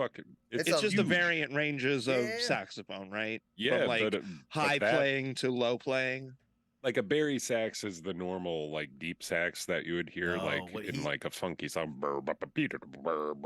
kind of shit, but like a contrabass saxophone is playing like shit that is insanely low bass, like sub tuba. Yeah. Oh, that'd be impressive to hear that. And now, is it just super long? It's like a big, humongous. They're huge, mega It's a sax, big old motherfucker. You couldn't carry it. Like, this is one of those you things have to that wheel it around, kind of, right? But most people would play it like with like a stand on a floor. Like Yeah, most correct. people I've ever seen play that thing is like with a stand on a floor, you plop the bass in it, and then you It's a you big get a guy motherfucker. like Ty or a big fat man to go blow into it. Mm. Like you used to be able to play. Can you still play Yeah. brass? Like yeah. I played tuba. That was like the first thing I ever learned was tuba. So I can still play it, but I'm not good anymore. I couldn't ever play, any sort of brass. I never had like the I don't know, like I never learned the arpenger, Embouchure. Yeah, I never learned any of that, so I was never really able to play any of that, and I didn't try enough to really learn it. But once Did you play reeds? No, I couldn't okay. really ever play reeds either. So like it's interesting to me, people like you, because you can at least, like, you would be able, like, to walk up to that contrabass and make a sound out of it. Yeah, but that's a reed. That is a reed. That is a reed? Okay. Yeah. I don't think all I'd be able to make, saxophones use like, I don't reeds. think if me and Mikey, with our limited knowledge and how to do it and our expertise, like, I don't think we'd even be able to make a sound out of it. I can't do reeded. I've tried to do reeded instruments before. I can't. I can barely do like trumpet mouthpiece instruments where it's like you got to make that those are the embouchure worst. with your mouth. Like Brass I can't is do easier that. to learn off the bat, though. Like if I Is were to it? give you a trombone or a trumpet or something that you just blow into and you have to go. See, I've tried to blow into a trumpet plenty of times, and I can't get nothing out of it. Yeah, you can I do can't it. get more than like a little. I just can't get Nah, the constant like embouchure yeah. of my lips to do the right Yeah. thing. Give me enough. You think Which I is could- weird because I grew up with a kid my entire life who's like a concert trombonist, like a very, very well-to-do trombonist. Yeah. Yeah. And I tried several times with his trombone, just never could. At all, really? It's surprising. to me. Again, like nothing more than like a like little just like it does take a lot of spurts. airflow, truthfully. Like you got to learn how to like control constantly blowing air. Yeah, I've tried to been taught guitar and bass. Couldn't do either of those. Piano, you're I just couldn't bad at do. music, I guess. Yep. I'm sorry, Mikey. I love It's the autism, man. The autism just doesn't let me. I can't do music things. Antoine, by the way, is Antoine Joseph Adolphe Sax. I yeah, I that's can't his believe he full came name. up with the original sax, contrabass sax, all that His, shit. I is believe, like, I believe that's more of his parents. Kind of, Nah, he did it, they man. pioneered it. Well, and then he I took mean- it over, and then he was just like, yeah, I'll do it better. yeah. You know what sucks though? He got lip cancer. In I was about to, I was gonna ask, 1853. like this is the thing. I was shit, man. too much read music. Yeah, Got the cancer. and by 58 he made a full recovery from he lip got cancer over the lip in the cancer. 1800s. Yeah, I'm back, bitches. yeah. And in 1809 and in the 1894th year of our Lord, he passed away Struck by in lightning. poverty. No, he was in poverty. Nope. Yeah. Poor as shit. Died of pneumonia. Son of In a bitch. Paris, though, like, At 80 though, 80, and you're at the end of the 19th 1894, century. 1894 he died. Like, that's gotta suck.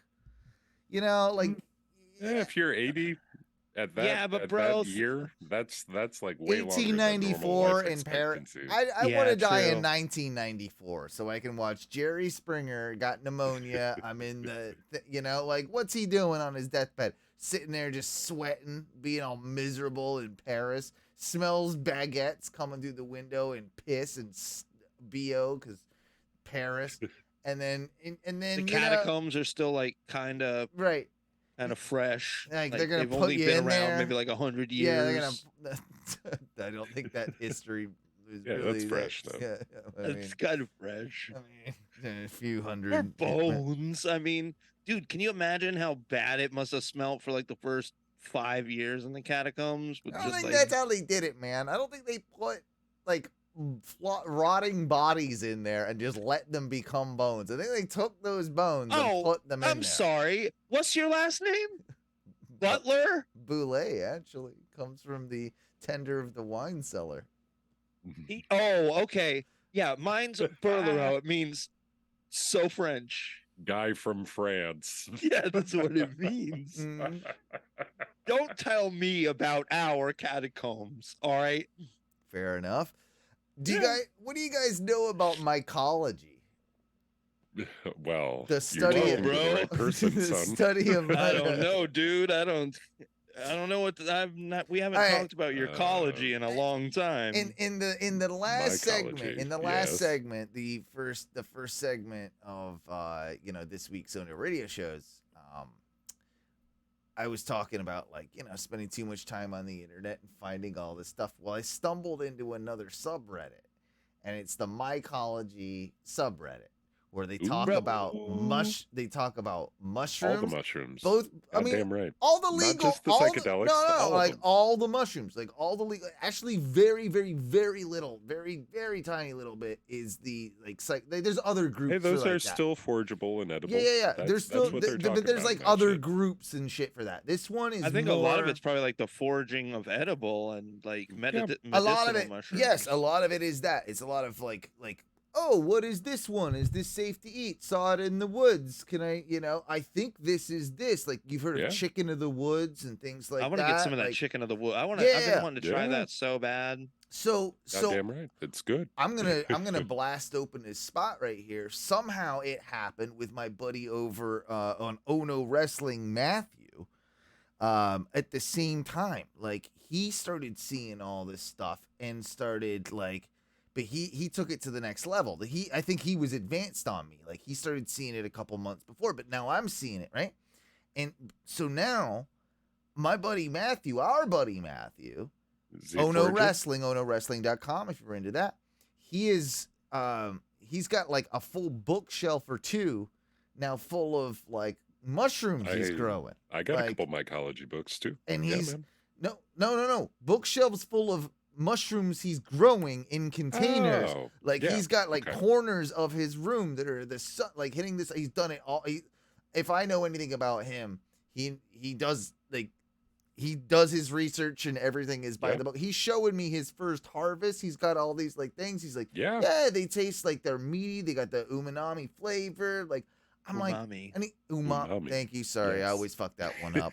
But he's like, but they're in fairly small Tupperware containers. He's like, anybody can kind of do this, honestly. Like, if you it's pretty simple, and you don't you need some room, and you need some light and everything, and you gotta I don't know all the specifics. I don't think I have the ability to be able to do it. I could, but yes, it would you could. I do have the 100% ability, do. but I don't have the space.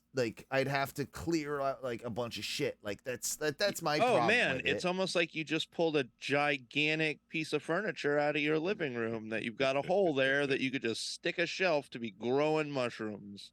I mean, it Sweet, would be delicious kind of cool. mushrooms. I would like to give it a shot with a thing or two, right? And again, just grow some mushrooms. And I've done a little bit of this, but I never went full deep on. I mean, I did try to grow the ones I wanted. Don't get me wrong. That was fun. I fucked up at least 4 out of my 5 batches that I tried. But I learned a lot too. It's fun learning the process. Yeah, and I think that's part of it, the whole mycology thing, and just the way fungus works, and the way it is absolutely fascinating. And then so apart from that, it's something I'm considering. If things who knows? It would be something cool to kind of give it a shot, just to oh, cool, we've got these I don't know, different types of mushrooms to throw with our vegetables or whatever that we just grew in the house or whatever. Why not? That's a thing that you can absolutely Mushrooms do. are fucking incredible. I thought about going back to school just for mycology, Just to study it. I think mushrooms can save the fucking world. So- And yes, I like the crazy ones, but I'm talking about just mushrooms. Fuck yeah, mushrooms Just could all eat mushrooms. an oil spill, They're they're a fascinating organism in general, right? I mean, that's underrated. And I want to go ahead and say that some of them can absolutely kill you. Some of them Oh, taste yeah. great, Way and dead. some of them taste great and are just good food, and then some of them are like, of course, like hallucinogenic as well. Like Goddamn there's the right too. psychedelic. So I mean, I got those in my drawer right now. the best Jealous. the best part about reading, like not the best part, but one of the things that I'm shocked by that I see on a daily basis ever since I'm like in this group now, just kind of like, trolling, not trolling, but just like lurking, right? Like watching it, Yeah. is that every day there's someone that posts, I just ate this, or my friend just ate this, or my dad just ate this, or someone ate this on a dare.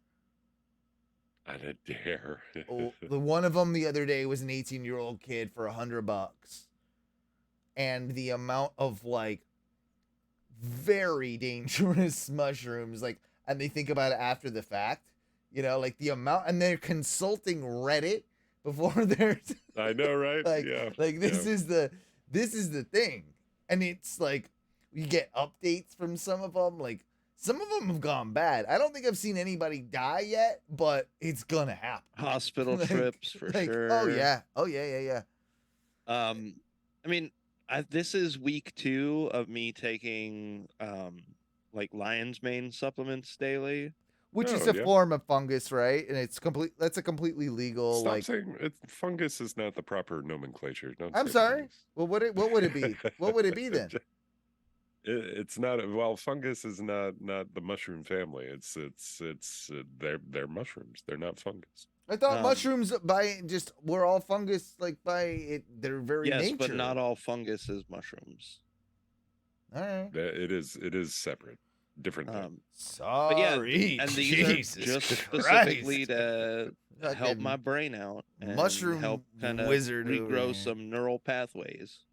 How are you taking your supplement? Is it like powder form, or are you like It's a doing capsule. coffee or capsule? Cool. Yeah. Cool. Put it in your eyes. You just do a little couple eye droppers. Well, I'm every gonna, morning. I'm gonna go through. The supply is 2 months worth for this like bottle that I got. So once I get finished with this, I'm probably gonna, if depending on how it works out. You said you just started. Just started. This is like in week 2. I mean, I feel like a lot of this is like it's weird I feel like when it's early on, it's hard to be like, do you notice it? It's Do you feel the placebo. He's difference? doing something that's different, and he's like concentrating on being a better person, and It therefore doesn't it mean feels it's a better. placebo though. Like lion's mane I does mean, have no. its health benefits. But it doesn't for mean it sure. isn't. It doesn't mean it makes him feel different, but it does Right. have. That's what I'm healthy saying. benefits It has for sure. healthy benefits, which is making him feel better. Whether that's like actually making him feel better with his body, or his mind is being like, yeah, I'm taking this, it's making me better. Like I do feel like That's my curiosity. well, though. Yeah. well, there's no way the to answer only- that question. People are liars. I think the only thing I've really noticed is a slight amount of like better recall. Like I feel like I don't forget as much right away. I Mm. still forget things like pretty immediately, but I've noticed the amount of things I forget immediately is going down. That's good. I So hate- whether that's just I'm not drinking as much and I'm just eating less and getting healthier. probably I don't that. know. It's probably more that than it is the lion's mane or whatever, right? Like, But let's be I mean, real. Like, there's been enough studies that say that it helps promote neural regenesis. So I'm Yeah. gonna keep yeah, going and with that it. got into your head, so now you're like, now you're thinking about that, and like just by thinking about that, will actually increase brain activity and increase. I'm rebuilding my own neural pathways. That's you There you are. go. I Either mean, way, it's a you could- win-win. Either Yeah. way, yeah. Did you ever hit dragonflies with a tennis racket as a kid? Man, I hit them with fly swatters. we had tennis. I had tennis. I didn't have fly swatters. We had this like swarm on this one person's yard, and it was a great week in the summer. Like they would all just they would go crazy. I mean, it'd be hundreds of them, and it would just be like a whole yard, and it'd be like 10 kids with tennis rackets, and we would just whack the shit out of them. You never did that? Mm-mm. We used No. to No. Oh, and they'd go. Some of them would go and they go, they fly, and then some of them would get annoying when they get stuck in the thing. Like that was annoying. You have to either bash them out or knock them out or pull them out. But a good old, I miss a good old dragonfly tennis racketing whacking. It's just something I miss as a kid. Outside of my grandma's house when we were little, there were a lot of little rhinoceros beetles. Ooh. So we would take them. We would like pick them up with like a little like grabber, and I then always feel put bad them for in. those things. Oh well, we would pick them up and then put them in the driveway next to each other and watch them like go at it. They do like to fight. Hmm. Yeah. So they'd like run at each other with. I don't know if they looked like they had their beetles with like a little horn on the front, so Yeah. we just let them run at each But other. they never did any damage. They just knocked the other one over. Yeah, Like, and they then were- Fighting for supremacy. Yeah. Yeah, but they never did any, like, they're not really getting, like, they're not hurting each other. They're maybe not. Nah, they're just knocking the other one. Like turtles, when, like, they're hurting it when it knocks it on its back or bites it on the neck. You get a turtle fight every once in a while. But turtle fights, there's not much. Like, I'm like, okay, I'm in the shell. All right, knock me over. I'll wait till you leave, and I'll come back out. Hopefully I can roll back over, and that's what a turtle fight is. Like, turtle fights aren't ending in turtle death, like, one against the other, right? Like, and the Beatles, they're not doing that either. I mean, I think in some cases the beetles might like kill each other. But I think, yeah, it's more of like the turtle death sentence where it's like you get rolled over on your back and you just can't get flip up. over. And then the ants come and eat you or something. Which, Yeah, something comes and eats you, or you get baked in the sun long enough. That's a terrible death when, like, you're dying. You're not dead yet, but you're kind of rotting away enough to where ants start biting you and stuff, and flies start getting you, and like that's got to be a bad. Fuck that. That's not a good way. That doesn't sound like a pleasant way to go. No. I would like bash my head on a rock or something. I think like against the ground and Yeah. so you just went unconscious. Yeah, I'd do something like that, or find a good like desert cliff, like a cowboy. I'd throw myself off a cliff. So do you think that you can bash your own head against a rock hard enough to like Kill yourself? Because Yeah, I know you your could do body will generally be like resistant Yeah, to doing that kind of stuff. I could do it. I mean, I'd commit to the bit, right? Like, you just gotta commit. I don't know if like without like a real consciousness, I don't know if that's possible. But like us as humans, if we want to die, I mean, somebody will hit their head on something and kill themselves. Yeah, but I think in that state, you're like in such a psychotic state. You're like those, I don't know, those stops in your brain don't work anymore. So you're like, cool, I can bash my head into a post and die. I would climb up, like, I'd be in the desert, right? Like in a cowboy film, and like, like I've lost my horse.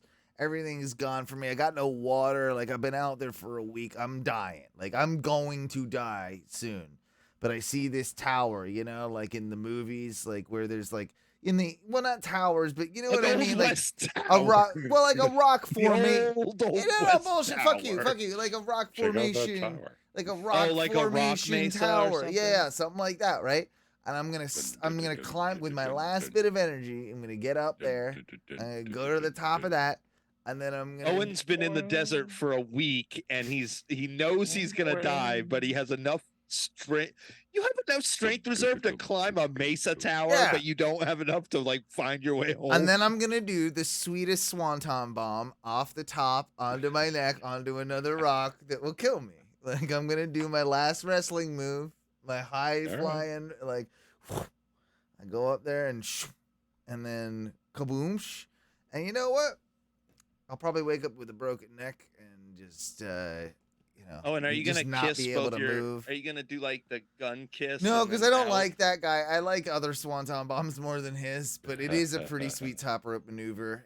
Maybe I'll moonsault. I'll attribute a good moonsault, but I'm so good I'll land on my feet, so I don't Like I need to purposely.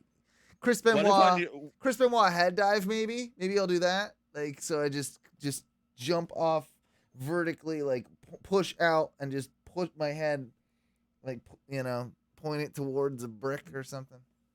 What if you, like, on your way down, you see like a guy down below you that you know you're gonna run into, and in your instinct you just hurricane him. I could do that too. Save my life. And then you roll, but then you roll out, and you're like, Yeah. you're totally fine. Totally fine. Like, And that guy is dead.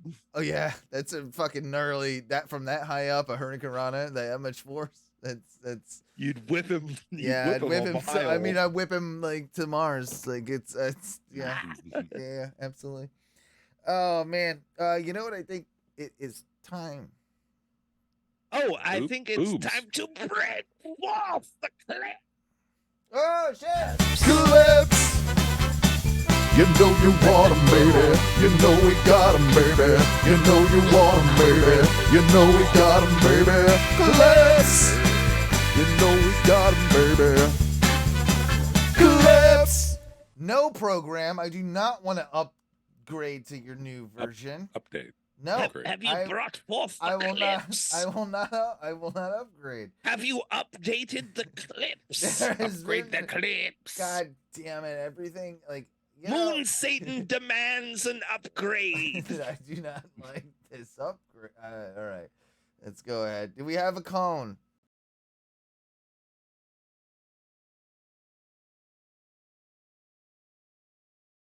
The cone demands an upgrade.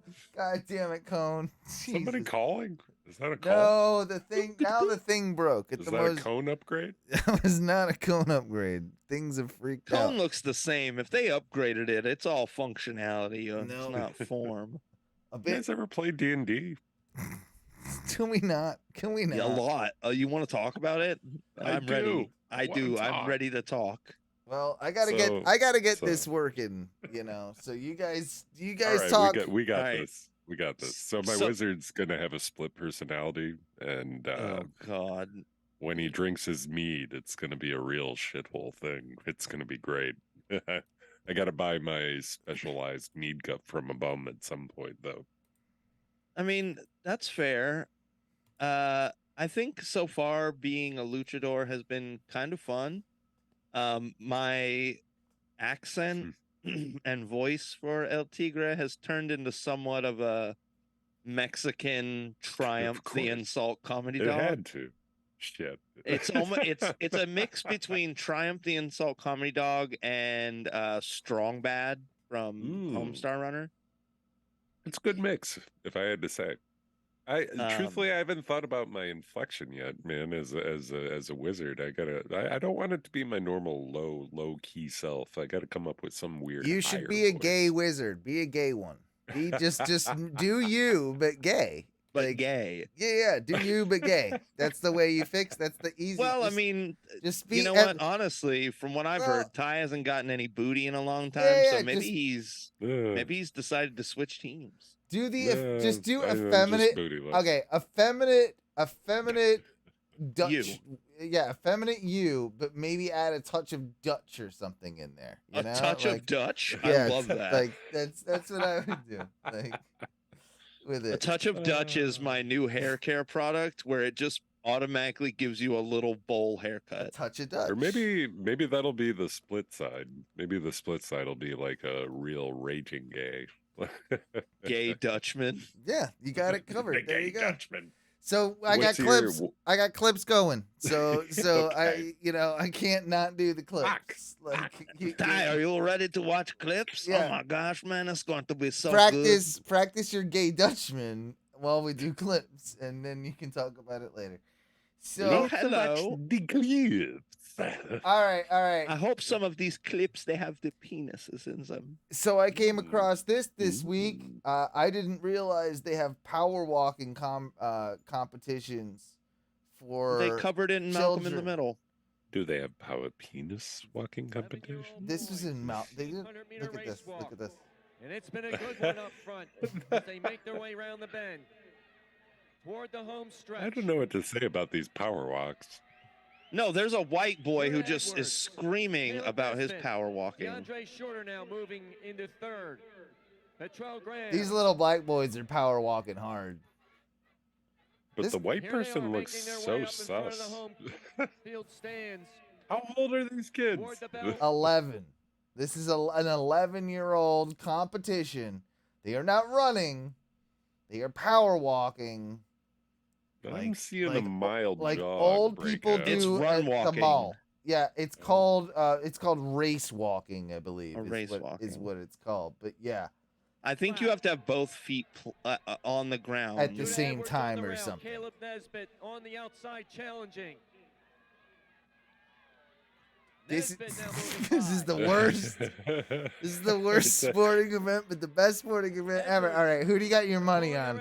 I got little guy on the right. I got little guy on the right. Oh, He's man. powering. Ty's gonna get afro. I bet he wants afro. I Dude, do they've been want run- Afro. they've I been just don't run think he's walking. gonna win. They've been run walking for almost 7 whole minutes. 7 whole minutes already. Yeah. 400 meters to go. Afro Caleb Boy's gonna Nesbitt. pull it out though. I mean, actually, okay. So making fun of it now. If I had to do that for 7 minutes around this track, You couldn't. that shit would hurt, right? Well, your hips would be fucked. Look at how Yeah. much sway they're I doing. could do it. I could beat There's these a lot of kids. sway. I could beat these kids at walking. Oh, Fro Boy's going. He Oh, passed him. dude, your boy's Ty. Your boy's taking off right now. Do it, Fro Boy. The thing is, he got out on they got around him and then they cut him off. Yeah, like that was an impressive power walking maneuver that he did there.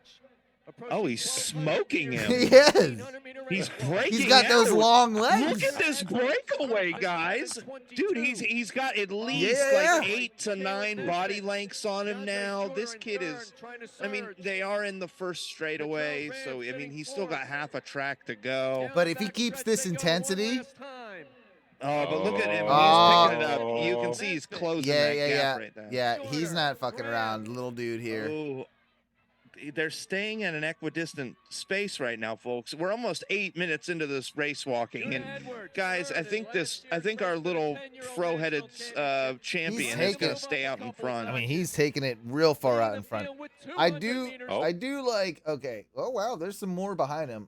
Dude, that white kid has fallen all the way. Yeah, why where's the white kid died. The kids from the He's beginning. dead. I do like the ones from the very beginning that aren't there anymore. We've got the white kid that sucked at it, and then also the very fat black kid that shouldn't be doing it in the very back. Like he is one of these things is not like the other as far as like body type goes.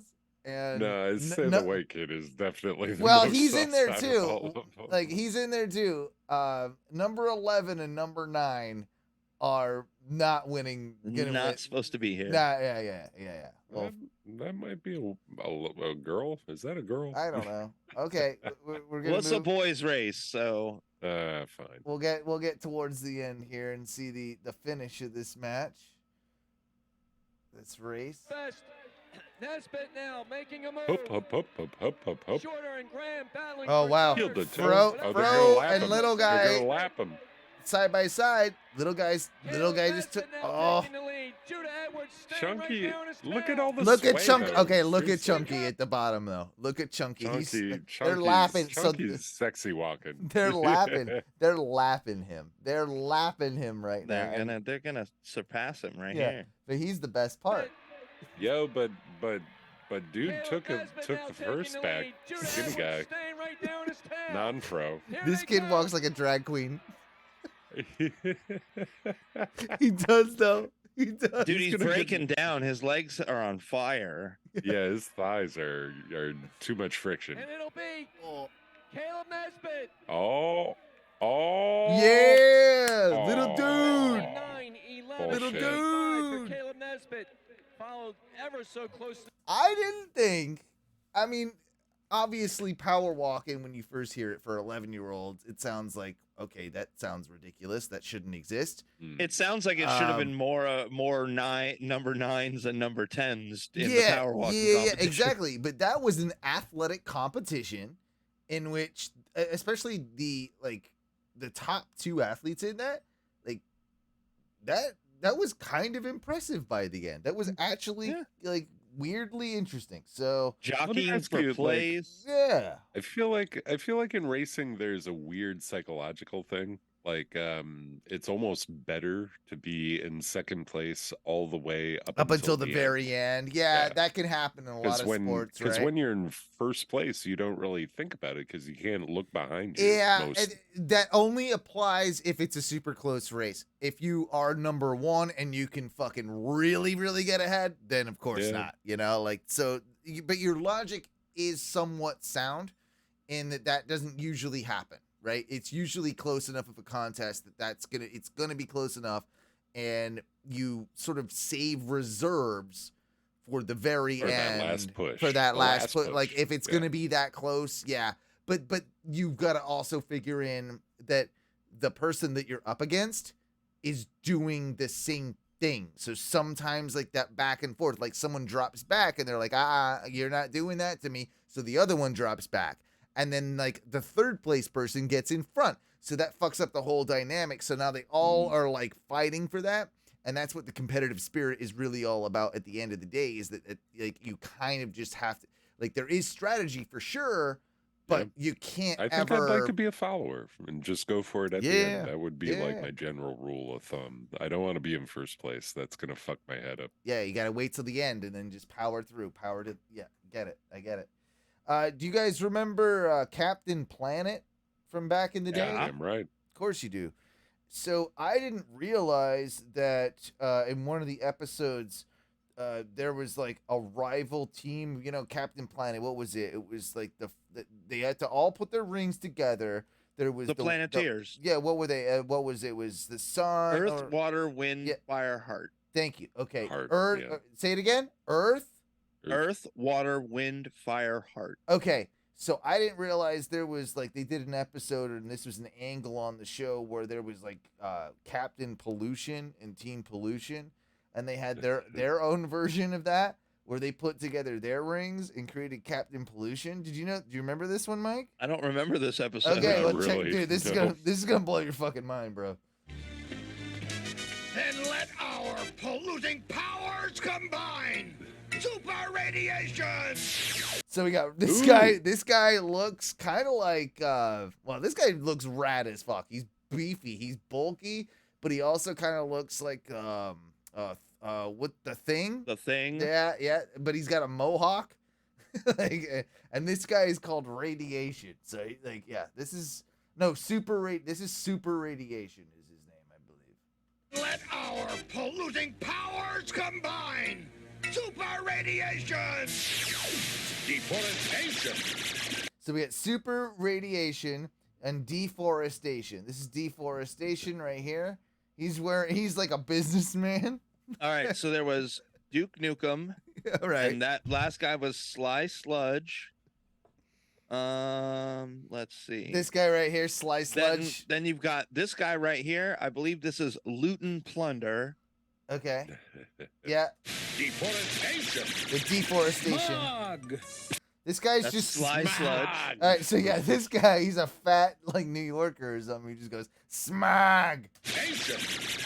Smog. Looks like Danny DeVito with a mullet.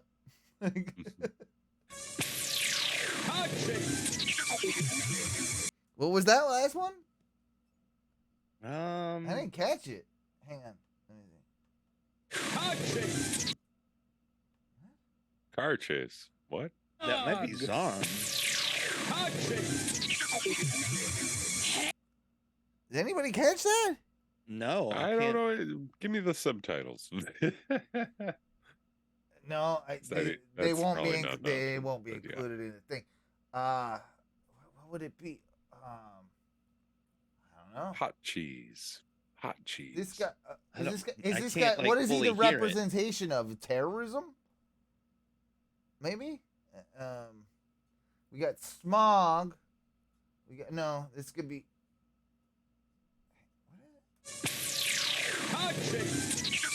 Hot. Sounds like hot chicks. Like don't take hot chicks. Like, I mean, it could Hot maybe. cheese. hot cheese. I don't think it's hot cheese. Hot cheese. I don't think it's that. Okay, well, this bitch is me. Now that bitch That girl means fucks. that- She fucks. and yeah, she means business. That's Betty Blight, She- Dr. Blight. She just yells hate, like so. She's yeah. And they put their Your polluting powers combined, I am Captain Pollution. I sort of remember this. so he's like an asshole surfer, like, but he likes to pollute. Like this guy It kind looks of rules. just like Captain Planet. Yeah, he looks just like. But this guy fucking- rules. This guy fucks more chicks than Captain Planet, right? I would hope so. Yeah, this guy. Yeah, he's doing something. Well, there you go. There's that was right. a little dope pollution. So real quick, I've got how this happens. Captain Pollution is first created by Dr. Blight, the female that was in the group. She makes The hate duplicate chick? The rings hate of chick. the eco of like the Planeteers rings and gives them to the other eco villains, Duke Nukem, who was the sweet surfer yellow guy. Yeah. Sly Sludge, who was the fat guy who did Smog. Okay, yeah, that guy does look like a Sly Sludge. Yeah. So Captain Planet like whoops this guy pretty soundly, and then he doesn't even collect all the rings. They just decide to disband. Did we ever? The bad guys are like, Oh, I think we'll not just, worth it. well, let's No. break up the band. Do we ever figure out what this guy did? Verminous Scum? No. What was his thing? What was his? Let's see. This guy's a It doesn't mystery. really- This guy's it a doesn't real really Tell mystery. me What his thing was. Yeah, like what they bring together. Yeah. Well, I mean, maybe with a little bit more research, we can find out the real important information on that. Yeah. All right.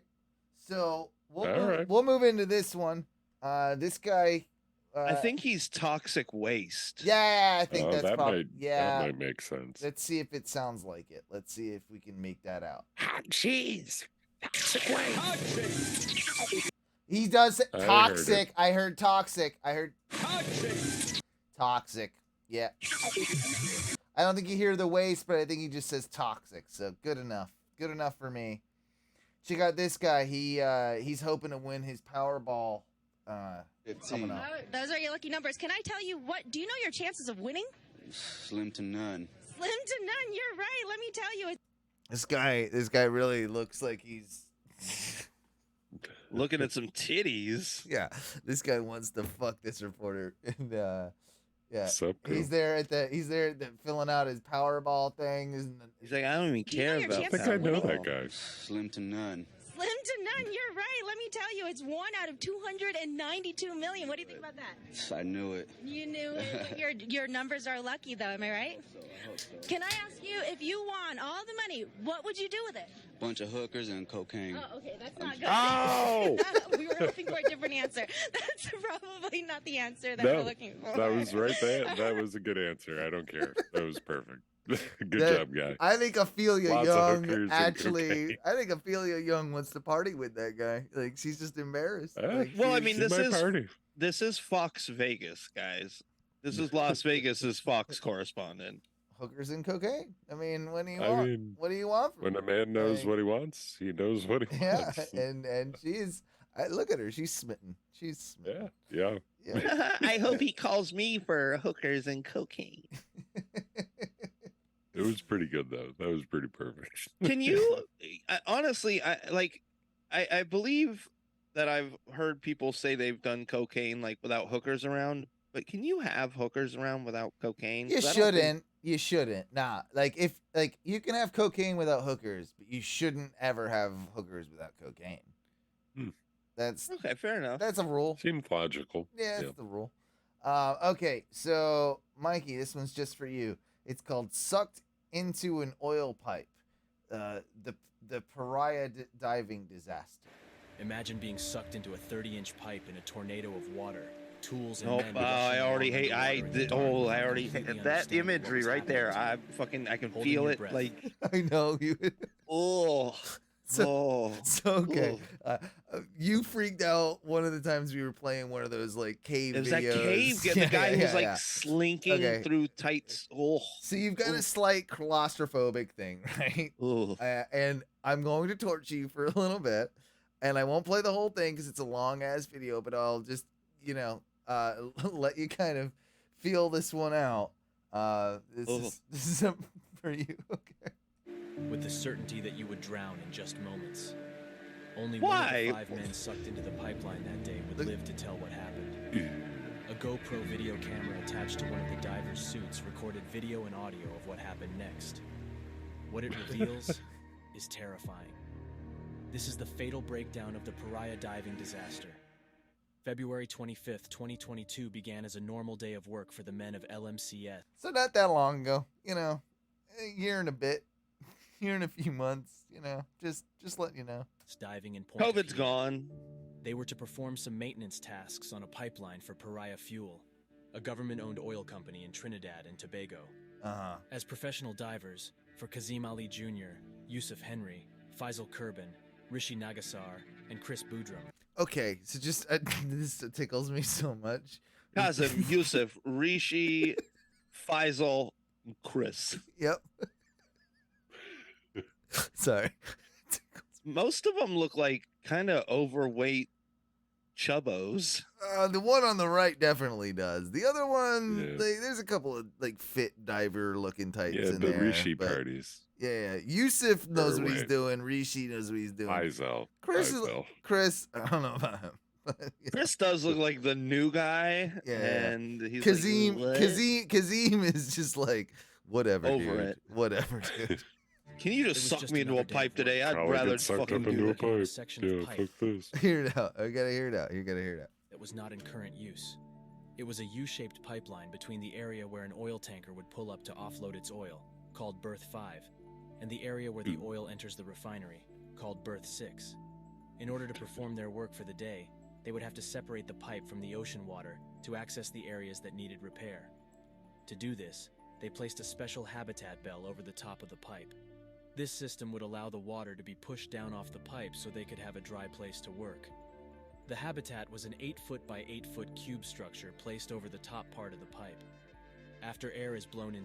So yeah, they got the bell going on, basically the habitat where they've got oxygen, where it's like a pressurized area, right? Where you can literally dive down, pop back up under, and then it's pressurized enough to where like you can like take off your scuba gear and they can work without their scuba gear on this pipe. Right.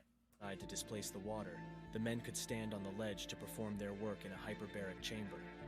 This allowed them to remove their diving gear and safely use tools to perform complex repairs and maneuvers as a group. One of the tasks they had to complete was the removal of an inflatable plug at berth 6. This plug had been inserted almost... You know about inflatable plugs. That's why he's giggling. He's just funny. Yeah. 2 weeks before to protect the oil contents of the pipe. It's a big plug.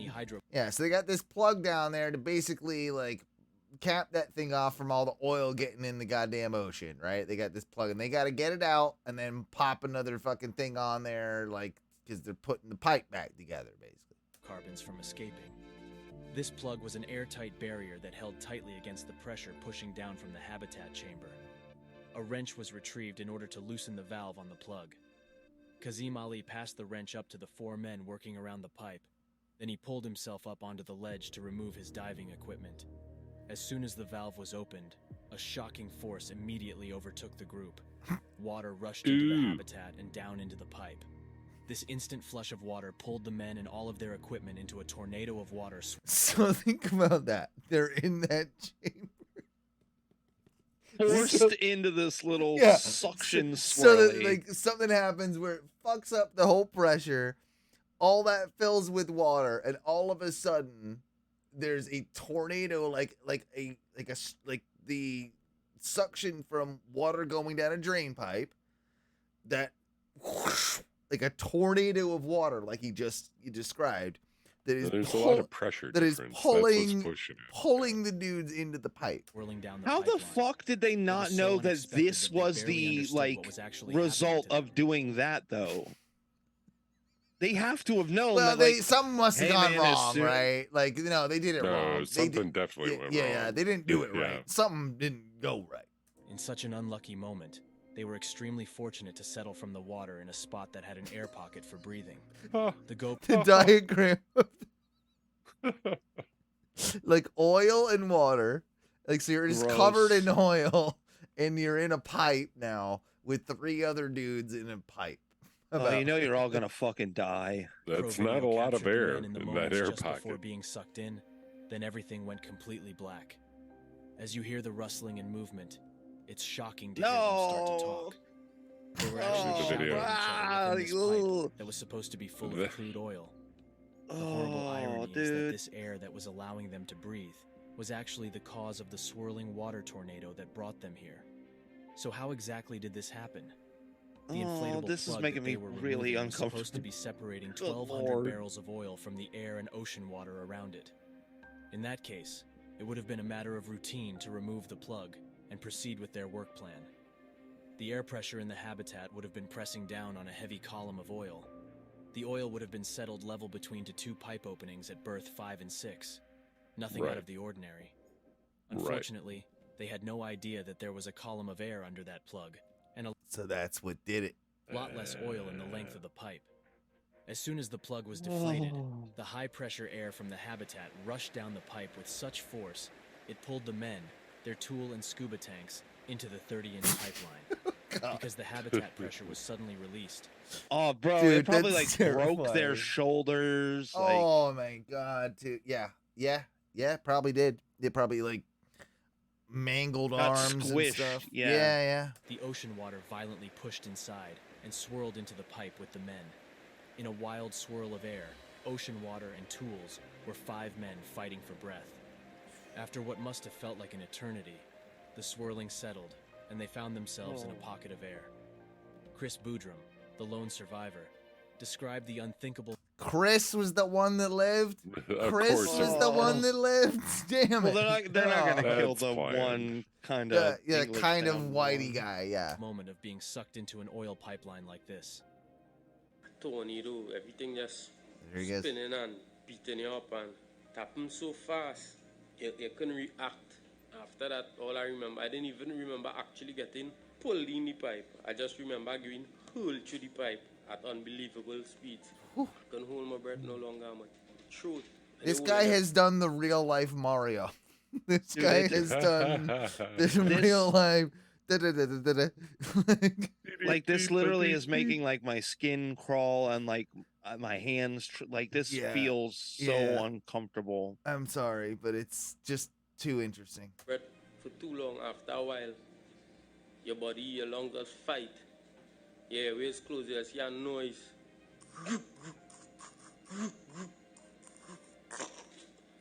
Your body suffering to pull air. An unbelievable nightmare. Your eyes burning. Every time you try to open your eyes, it's burning. You're pitch black, you can't see nothing. Your throat burning. Your ears ringing. Your body sore. And at that point, I tell myself I was going to dead. Once they stopped, the men took a quick inventory of where they were, how they were feeling, and whether all 5 men had made it. They began shouting back and forth to find each other and confirm that they truly were inside the pipe together. It was just so unbelievable, but it was the awful reality. Trying to comprehend where they were in the pipeline was a lot harder than it seems. Jesus. Yeah, they show that shit, but like they had to go down. What they showed before, it would have been like a 90-degree angle Yeah, down to the yeah. like straight part. That Yeah. That part would have had to killed be most of them. fucked. Yeah, Yeah, they were 90 degrees perpendicular to that, right? Like it. What would it is? that's probably what it seems like. That's what I would think. Yeah, something like that. This thing is crazy. It's long. Chris did live. All the other ones died. It's a full thing, but yeah, I'm not gonna torch you for any more of that because, yeah, it's also. a How'd they long get his video. ass out though? Like, how the fuck do you get out of that? I Just cut the pipe. Yeah, there's a bunch of oil in there. They're probably like, Maybe we'll fuck watch it, the let him look. die. It's an accident. They heard nothing. Not only were they suffering with their injuries sustained in the initial flush, they now struggled to breathe the acrid, oily air. Each hour increased the carbon dioxide content of this limited air supply, so breathing would become more and more challenging. And so they waited. No matter how the debacle of the non-rescue came about, it is a desperately sad reality that these men were just a few hundred feet from salvation, but no one ever came. They struggled in pain, knocked for attention, and attempted to move themselves to the exit. It must have been a crushing realization after days stuck in the oily pipe. Days? Whoa. The actions taken by LMCS, Pariah Fuel, their sister company Heritage, and the Coast Guard are much debated. It is claimed by some that Pariah prevented divers from entering the pipe to save the other men. Pariah claims that there was no viable plan to get the men out without risking more lives. Some believe that the men were certainly dead, and the banging was from something else. The Coast Guard, LMCS, and family members who were professional divers all have their own version of the events. The facts that cannot be denied are these.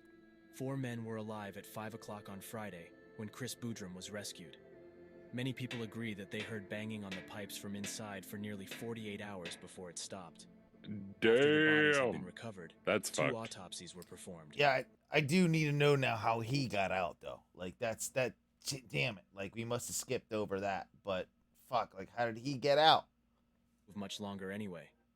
Chris Boudrum and Kazim Ali were the first 2 leading the group. The other men, Yusuf, Faisal, and Rishi, were the next 3 in the pipe. It was decided that Chris and Kazim would try to hold their breath and see if they could find another pocket of air. Oh, wow. They promised the men that they would fight to get out and return with help for everyone. The 2 men held their faces high in the water for as long as possible, then held their breath to swim forward looking for air. Their struggle brought them to a second pocket of air, closer to the riser pipe that might lead them out. They were ecstatic to find 2 of their scuba tanks resting in this section. Oh, shit. It felt like this was all they needed to make their escape. They almost used both bottles of oxygen to move through the next section, but Kazim's injuries were getting more serious, and he wasn't able to move quickly. Together, they decided that it would be best for Chris to take what was left of the oxygen and make a swim for the end of the pipe. Kazim handed off the rest of the oxygen to Chris. He's like, I'm going to die. I'm not going to make it. Here you go, buddy. You go. To get help. He placed the tank in front of his body and pushed it along as he squeezed forward in a narrow 2.5-foot tube. Holy When he got to the riser end of the pipe, 2.5-foot tube. He was struck with a frightening thought. What if this was berth 5 and not berth 6? He would swim up nearly 60 feet and simply run into an inflated plug. Oh, shit. Oh, my God.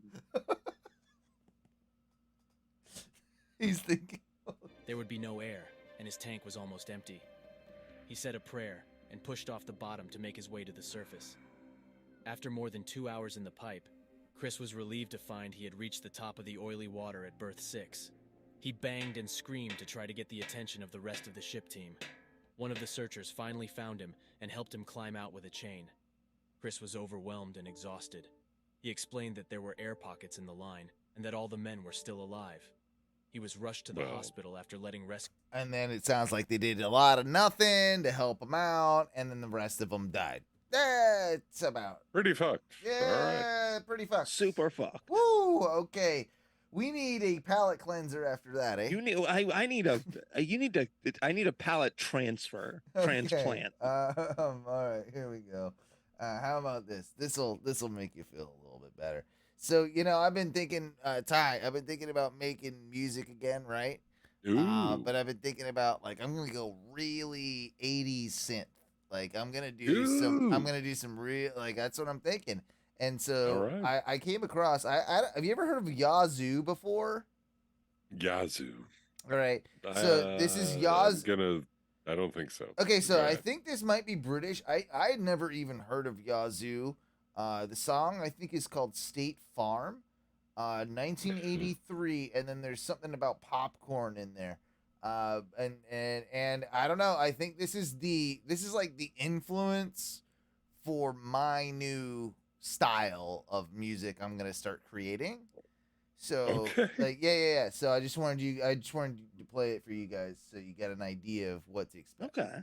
È il momento di un'altra formazione che è praticamente composta da due elementi, ne abbiamo più volte parlato, abbiamo già detto che ci sono appunto Alison Moyet che è la interprete femminile, poi c'è Vincent Clark, un ex componente dei Depeche. Well, clearly, it's like from a TV All right. show, like a foreign TV show. But you know, it'll get to the music in a second. Just hang on. Attualmente fanno musica sotto una denominazione comune che è quella degli Yazoo. Hanno già regalato appunto diciamo la Hit Parade, un grosso 33 che era Hupster ed Eric, e per il 1983 ci riprovano con una nuova esperienza 33 giri che invece This si guy's chiama good You and Me looking, Both. you know? Praticamente noi o tu e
There was the skinny neck kid. There's you know, a long neck, skinny neck kid. There was there was a bunch of them. There, you know, these juggalo types that have been on the internet. That all right. Well, so there's this one from Mexico called Baby Allen, or Baby Alien. Sorry, duh. Baby Alien? Alien. Yeah, Baby Alien. And this video pretty much explains it all, because Baby Alien got his, maybe he just got his dreams made a reality, you know, like how, you know how Mr. Beast will give you, like, or Oprah will give you a new car or whatever, like Mr. Beast will give you $300 or whatever he does. Baby Alien, he got his today, so this Baby Alien, Why you hating? Hold on. If you calling me ugly, why you on my he's live? a little person. Like, why you hating for? I bet you can't be a... He's got encephalitis. I don't know. That looks familiar. That's pretty familiar? Yeah, he's got that. Baby Alien. He's a little person, and he's got, yeah. What is it? The big head disease. Encephalitis. Yeah. He's got Encephalitis is swelling of the brain. That doesn't necessarily mean your head looks. Well, crazy. he's got the big head thing. You know, like where he's little, but he is not a fortunate, whatever. He's so positive. I kind of like Baby Alien's vibe because he seems really nice, and he's just like, you know what, fuck you, you know, like you're hating on me, like I'm macrocephaly. Whatever. That sounds more accurate. Yeah. So listen to him though, because I think you'll like him more than you won't like him. Why you on my line? Like, why you hating for? What are you hating? I mean, you can't be as happy as I am, though. You know why? Because you care about what people say. Be happy. Be yourself. Hey, y'all have a great day. This is the first video I ever saw this guy in. Basically a happy-go-lucky little person. You can think of him as a Mexican leprechaun. Really cool guy. Get some good life advice. Why hate on him? Thanks, guy. Thanks, guy. When you could be happy yourself. But I didn't see much content from this guy after this. This is pretty much the only video I remember him being in. And this is what I do now. I just let other people explain what I'm gonna explain. Yet, some way, somehow, he's made a way back onto my Instagram feed. And this is a little odd, this is a little weird, but the reason why he is trending now is because he got a Make-A-Wish granted to him. But this is a different type of Make-A-Wish. This was not John Cena showing up. This was not Brad Pitt coming to a hospital room. He was giving the opportunity to lose his... So, yeah, he was, he's given the opportunity to possibly lose. Like, this guy gives the whole setup, but I don't want to give this guy shit. Look at that dude's tongue, though. So I know, right? He's gonna get it. So this is all. Have you guys heard of Fan Bus? It sounds like fun.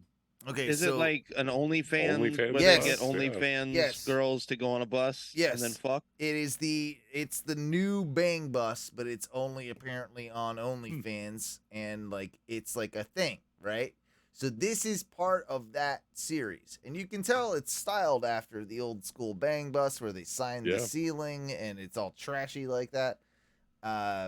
So heads out there just trying to.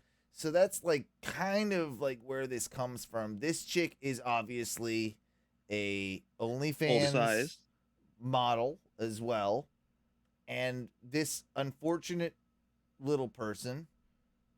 Why unfortunate? Well, he looks like he's about to be very fortunate. It So- looks like he's about to get all sorts of fortunate. situation. Well, okay. So this is where it all starts. This is the actual interview with him here, where he'll tell you a little bit about himself. You'll get to learn a little bit more about. What's your body count? Obviously none. I've never fucked nothing. And he does look like his name is appropriate. He looks like a baby alien. Like he does look like a yeah. That's what he looks like. So that name is correct. Here we go. Let's play this. Body count this year so far. Oh, he's body count this year so far. Wait, you're. Yeah. No way. Yeah. No way. How old? So they're bleeping out the word virgin. He's a virgin. Like the chick asks the dude, "What's your body count, dog?" Because he's so swag, right? Like he's so swag. When all of a sudden he had mentioned that he was still a virgin. What is your body count this year so far? I'm a. Wait, you're. Yeah. No way. Yeah, I'm a. How old are you?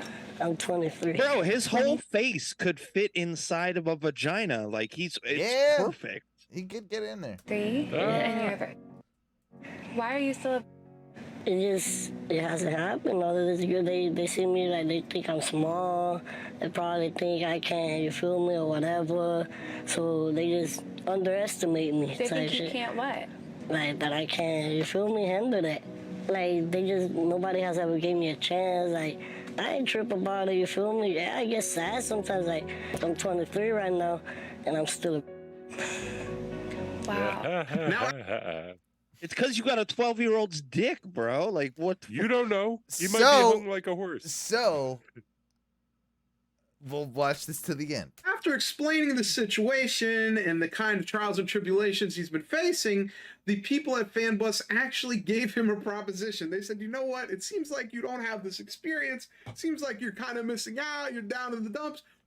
Someone took some sympathy on him, and they let him were hit. like, yo, like, what, you know.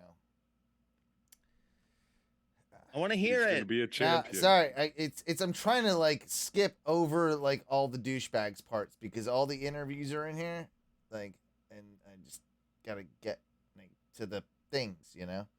All right, situation. This guy sucks dicks, so skip him. And So, do you think that we could find a girl and get you on the bus and, I don't know, maybe you guys have some fun on the fan bus? Like, I mean, I would love to. I mean, I would. This I'd guy- so yeah. be down for that. But I mean, I have class in a few hours. I don't know. You know what we haven't pointed out is that he's wearing a T-shirt of Ted, the teddy bear from the movie Ted, doing the dab. Is that doing a dab while wearing a shirt that says "cool." That is That's pretty swag. I mean, It's right on the line of being either complete terrible or fantastically awesome. I'd probably wear it though. He does have a lot. Ty, you should love this dude. He's got so a many lot of rings. jewelry, a lot of tattoos, and yeah, this guy's really thinking hard about if he's gonna bang the chick on the bus they're offering him. I mean, I don't know. Can you? If we got you a girl, would you be down? So yeah, he already said like he doesn't believe that this is gonna happen, and he's like, "You guys are gonna get me to pull out my small guy dick, and then you guys are gonna laugh Keep at me." saying Right? that. I'm telling you, he's gonna be a horse. You just You're watch. telling me to lose my. Like I can do the Superman thing, the push-up thing on her to lose my. He wants to do the Superman thing. Look the, how happy the he is. push-up, like he is He so wants happy to do the push-up wheelbarrow. Yeah, he's so happy. If that's the position. I'm down. I'll do all the side. I'll do all the Like, side can I do shit. butt stuff? Everything. I'm down. So needless to say, This guy, I mean, he's excited about He's it. apparently down. All right. Does he get to do the butt stuff? All right, so here's moving the story along. Here we go. Bus was able to get it done. Hi, alien. My name's Aria Electra, and I see you. So now Yeah, he's I've seen Aria Electra videos. He's got the classic eyebrow raise. Look at the eyebrow raise. He's Yeah, like, yeah. all right. and He's like, and, I will have sex with that. and like the video like is apparently playing on his phone. He's watching this like first time he's seeing this girl, and she's talking to him. The video like a pre-recorded message type thing is what we're meant to believe. Video. I would love to take your. I would love to take a Whoa. virginity. Ooh, how do Nah, I you feel didn't about see that? that. What would you do if she was gay right now? Okay, this is the Oh, best that part. tongue is bigger than Okay. its fucking Come face. on. I love it. So I the love question is, what he would just you went do? cross-eyed. What would you do if she was here right now? See that? What would you do if she was gay right now? Oh my gosh, it looks like you've been practicing. This guy. Yeah. Yeah. This is the opposite of DJ Khaled. This is the This could be Lil Khaled right there. Yeah, but he's the one that just eats all the, he does that job. So Bro, Khaled, he doesn't even have to like get her to bend over or do anything. He could just walk right up and all I do go is to town. eat no matter what. Money up my butt, gotta lick it up your butt. Yeah, I mean, you feel me? The fruits, you feel me? Oh, she's in And the then trunk. she's in the trunk, she pops up. Yo, We got her. She's I a- told you. she's the one from the video? Yeah, I told you. She been there the whole time? Yes. No, ain't no way. Is he crying? No. It's okay. Listen. You know, look. Oh, he's crying. Don't Dude cry. was so You can't lose your virginity after you've been crying, okay? I She can, is doing I the can get over proper- it. I can get over it. I can get Look over at that She squat. can't even squat down far enough to give him a like. Do we need look. OnlyFans to watch this? Come on. I think Come you on. do. his name yeah. is Baby Alien. He has a nickname on the internet. But then I was interested, curiosity got the better of me. I wondered, I said, I wonder, is this real? Did this guy really go through with this? And I think it's real. And the reason why I say I think it's real is because I wasn't even able to load the fan bus page. It literally is having 500 internal errors. Like, this is now going to be the most purchased video on the entire. So there you go. There, it's all of a sudden you're gonna see a lot of that. Baby alien dick on the internet. I feel like I've heard reports that. Well, I know what I'm looking up immediately that the after baby we get off the air. Yeah, that the baby alien might have just been better than people expected. That's all. You know, like that's all that I heard. That's all that I heard. Get it, baby alien. You know, Get it. that's and hey, those were clips. Clips. You know you want 'em, baby. You know we got 'em, baby. You know you want 'em, baby. You know we got 'em, baby. Clips. You know we got 'em, baby. Clips. Good clips. Good clips. If I do say so myself, I pulled those together once again because Tom has been a jabroni lately. And well, apparently he was sick today. Like, he was all laid out. He had to he traveled, and he was he got the travel sick. It couldn't get me the clips.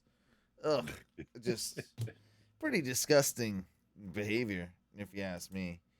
I was gonna ask you, have you ever gone like an exorbitant amount of time? Still wrong. Wait, what was the word? What's the word? Exorbitant.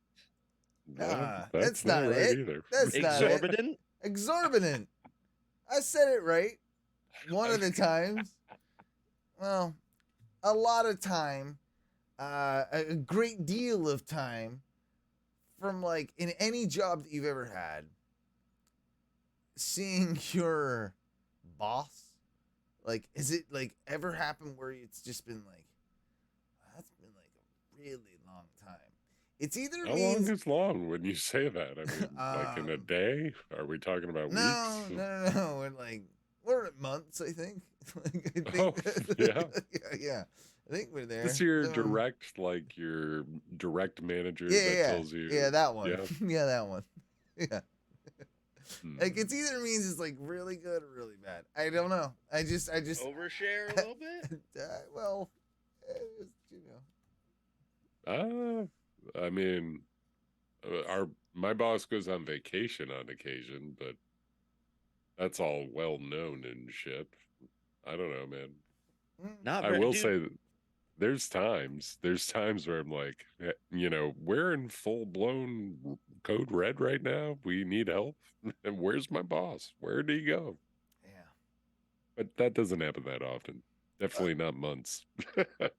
At my job, it maybe a day. It's like, because if my boss is off, I have to be there. It's got to be like a month and a half, like almost a month. Like, I'm exaggerating. It's what we do over here. Without seeing your boss? Yeah, I think so. I think it's about. Can you get away with like just not being there most of the time? I guess like just you like show up for the important parts. Like, I could just because they make you do the swipe, don't they? Like, if I could figure that out, then I could do all my job from home, but they won't let me. Like, it's all just emails and shit. Like, just connect me in and click, and we're good to go. Whatever. That's not how it works. Ice bucket challenge. Remember that? Yeah, for ALS. How come I feel like there's no more challenges no more. They got sick and tired of the challenges. Everybody got sick and tired of them, and they're done. I think all like the real big problems in the world got their challenges out of the way, and now they can't like nobody wants like, okay, we're doing another ALS challenge this year where it's 2 ice buckets. Well, we solved racism. We solved that. That's a bold claim. That's done. Like, racism. I wouldn't say that. We solved, totally done. Like which racism problem did we solve? All of them. Like, like That's we were just like, you know what, we're done with racism. And then Wait, that was yeah, it. I know we I know everybody has said like, remember it's that though? gone. We said like, hey, get rid of racism. Everybody was like, yeah, that's a good idea. And then that just happened. So like that's good. So everything's good there. That's like I think you I mean, Owen does know a lot about racism. I don't know. he knows It's a lot solved. about perpetuating it. I do not perpetuate racism. I am firmly anti-racist. I am firmly anti. No, you just said you're firmly against people being racist, is what you just said. I am. I You didn't say anything about committing racism yourself. I do not endorse the racism, of any of this. I feel very offended that you would sort of be pointing fingers at me when I have been the most progressive person on this podcast for a very long time. I mean, I believe it was last week you said you have your very own sketchy Mexican. Yeah, it's like a nickname I gave him. Like it's a very non-racist one. Yeah. No, it's fine. Like, but he's not Mexican. That's the thing. He's not Mexican. That's what makes it funny. So it's because it's funny. It's not racist. He's from Uruguay, and then and then we joke about it. Like, so I get it. That makes sense. Yeah. And then it's not. I understand the words that you just said. What? I understand what all of them mean. Wait, you mean Owen's racist? I am not. You are taking the words out of context. You do not know. You do not know what I am. I do. Like I don't know about my race, Todd. I'm sorry. I like to start racial discussions. And I I'm very much on top of the progressive nature of these things. But Owen, would you say that you have black friends? A few. Oh, so you have black friends. I've got a few black friends, if you must know. Oh, every good racist does. They're really good people, They're really great friends. And I don't see the color of their skin before I see their heart, That I half expected you to say the next words out of your mouth were to be a Dog the Bounty Hunter style. I want to be buried with the slaves. I don't want to be buried with. Okay. That's a stupid statement. I don't want to be buried with the slaves. If I this is not racist. But no, this is not racist. Wow. This is not racist. But I don't want to be Too buried. good to be buried with the slaves. No, I don't. now. No, see how it is. I don't want to be. I don't want to be buried with the slaves. Those are shitty cemeteries. That are gonna be well, maybe we could have paid them a little more, and they could have afforded better burial plots. I want to be buried. I don't want to be buried anywhere, really. I want to be. Oh, I'm sorry, Owen. Should we have told them to dig nicer graves for themselves? Let the slaves, go in the wind. Like I plan on going in the wind. Go in the wind. Yeah. Like you shake my ashes into the wind. And it blows. It gets in my face. Yeah. And then I yell at Walter. But that's how you get Negro spirituals, because that's what? Whoa! That's how you got out. That's how that works. Welcome to Ono 2.0. What? That's how that works.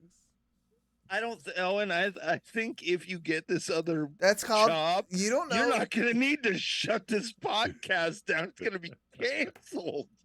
There's nothing wrong with it. No, it's like that's like the energy going through the world, right? Like yeah, like flying through the world, like with the positive energy, right? But that doesn't happen in slave cemeteries, just so you know. Yeah. Like you're sticking them in the ground. Like you're never gonna get that sweet soul music coming out, coming out. What do you What were we doing? Were we?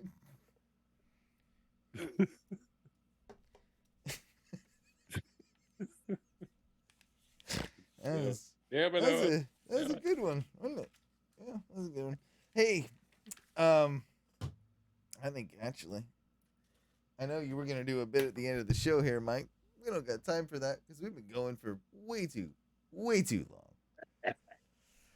You ever play D&D? Yeah, no, I have actually played, and it was fun for it was just, oh man, every time too long. Like, how long do you guys go? Like when you're 3 hours. D&D, 3 hours at a time. Ty, you expect to do about 3+ hours? That sounds about right, just from what I'm expecting, but I don't know yet. Could go longer. I mean, back when I was younger in college, it was like a 5 to 6 hour affair, but we'd also like leave in the middle of it and go get food. Yeah. You ever DM? You can't. You ever do it? I did, yeah. It's so. That is the part of Dungeons and Dragons that I won't do anymore. Too much stress? Yeah. Okay, so imagine you spend. We were playing a weekly game, so imagine. Here. Imagine you spend an entire week like thinking up a whole story and a plot line and everything. You build all of that, and you're like, this is going to be 4 hours worth of content. I know it. We might even not be able to finish everything because of how, like, with combat and all the skill checking and everything, we might not even get to the end. But it all hinges on them kind of following you with what you need them to do. Right. And they have just completely disregarded what was supposed to be the next link in the story. And then you're just, you have to freewheel for 4 hours. But isn't that also kind of fun? No, it's incredibly difficult. I'd like a 1 hour game. Give me a 1 hour, like, I truthfully think Owen would be a natural. I think he would be. Well, I beat you, like, at this. I'd be the best. I would. I mean, like, if we're going to talk scenarios I don't know if I'm trying now. to win. Like, I mean, this is just fantasy booking wrestling with dwarves and fucking elves. Like, this is, and you all have it real is. stats. Yeah. I'll stick to the wrestling. You know, like I like the legends of people that have lived. You know, like I like as fake people. Yeah, absolutely. As well, it's there's never been a real elf. There's never been a real dwarf. You don't know that. My mother's a real dwarf. Well, little person. Like, you're not supposed to call them that, are you? She has dwarfism, so she is a dwarf. I like people when they can actually, like, does she throw it around? Like, she does not, but I do more. I do for her. Yeah. You're not supposed to throw dwarves. It's illegal in Florida. When is that? When did that happen? I grew up. In the 60s, Owen. They said stop throwing the little people. Well, that must be a county by county thing, because Polk County, I was seeing dwarves. Still very current dwarf tossing. Yeah. Oh, state fair. Yeah. It's a common thing. I mean, everybody knew, Friday night dwarf toss. Like, that's what we did. They brought the kids out. Fish fry, like get a good fish fry to dwarf toss. Yeah. That sounds like Wisconsin Friday every Friday. Horseshoes, a good cattle prod, a good. Honestly, it was a good night when someone on the fence side shot a bobcat because, eating the chickens and such. That being said, it's been another edition of the Ono Radio Show. I am goofy tonight. My apologies. You guys didn't want to hear about the woes and plights of the nation of Burlero. I understand. Save it for next week because it's been a long one. We thank you for sticking around for all of this show. And, of course, the second dose of your Ono week with Ono 2.0. Go ahead and leave us a voicemail. Give us the number, guys. Give us some plugs. before we get out of here. See if you know the Leave us number. a voicemail at 407-906-64666. He actually got the number right. I'm That's impressed. all I got. I'm Mike, you got impressed. Mikey, give us the rest of the plugs as we roll out of here. Alrighty, folks. Well, as you know, please, if you'd like to interact with the show, head on over to Facebook.com and go over to the groups and type in the Oh No Radio Show. Join the group, and then you can interact with us and tell us what you want to talk about on the show. And if you're already listening to the show and you really like it and you're watching on Twitch and you have a Prime account, take that Prime account, go to Twitch, link the two, and then subscribe to the Oh No Radio Show, because that's free money. You don't have to spend anything. Amazon just sends us money. And if you want to still be sending us money, go over to patreon.com/ONRS.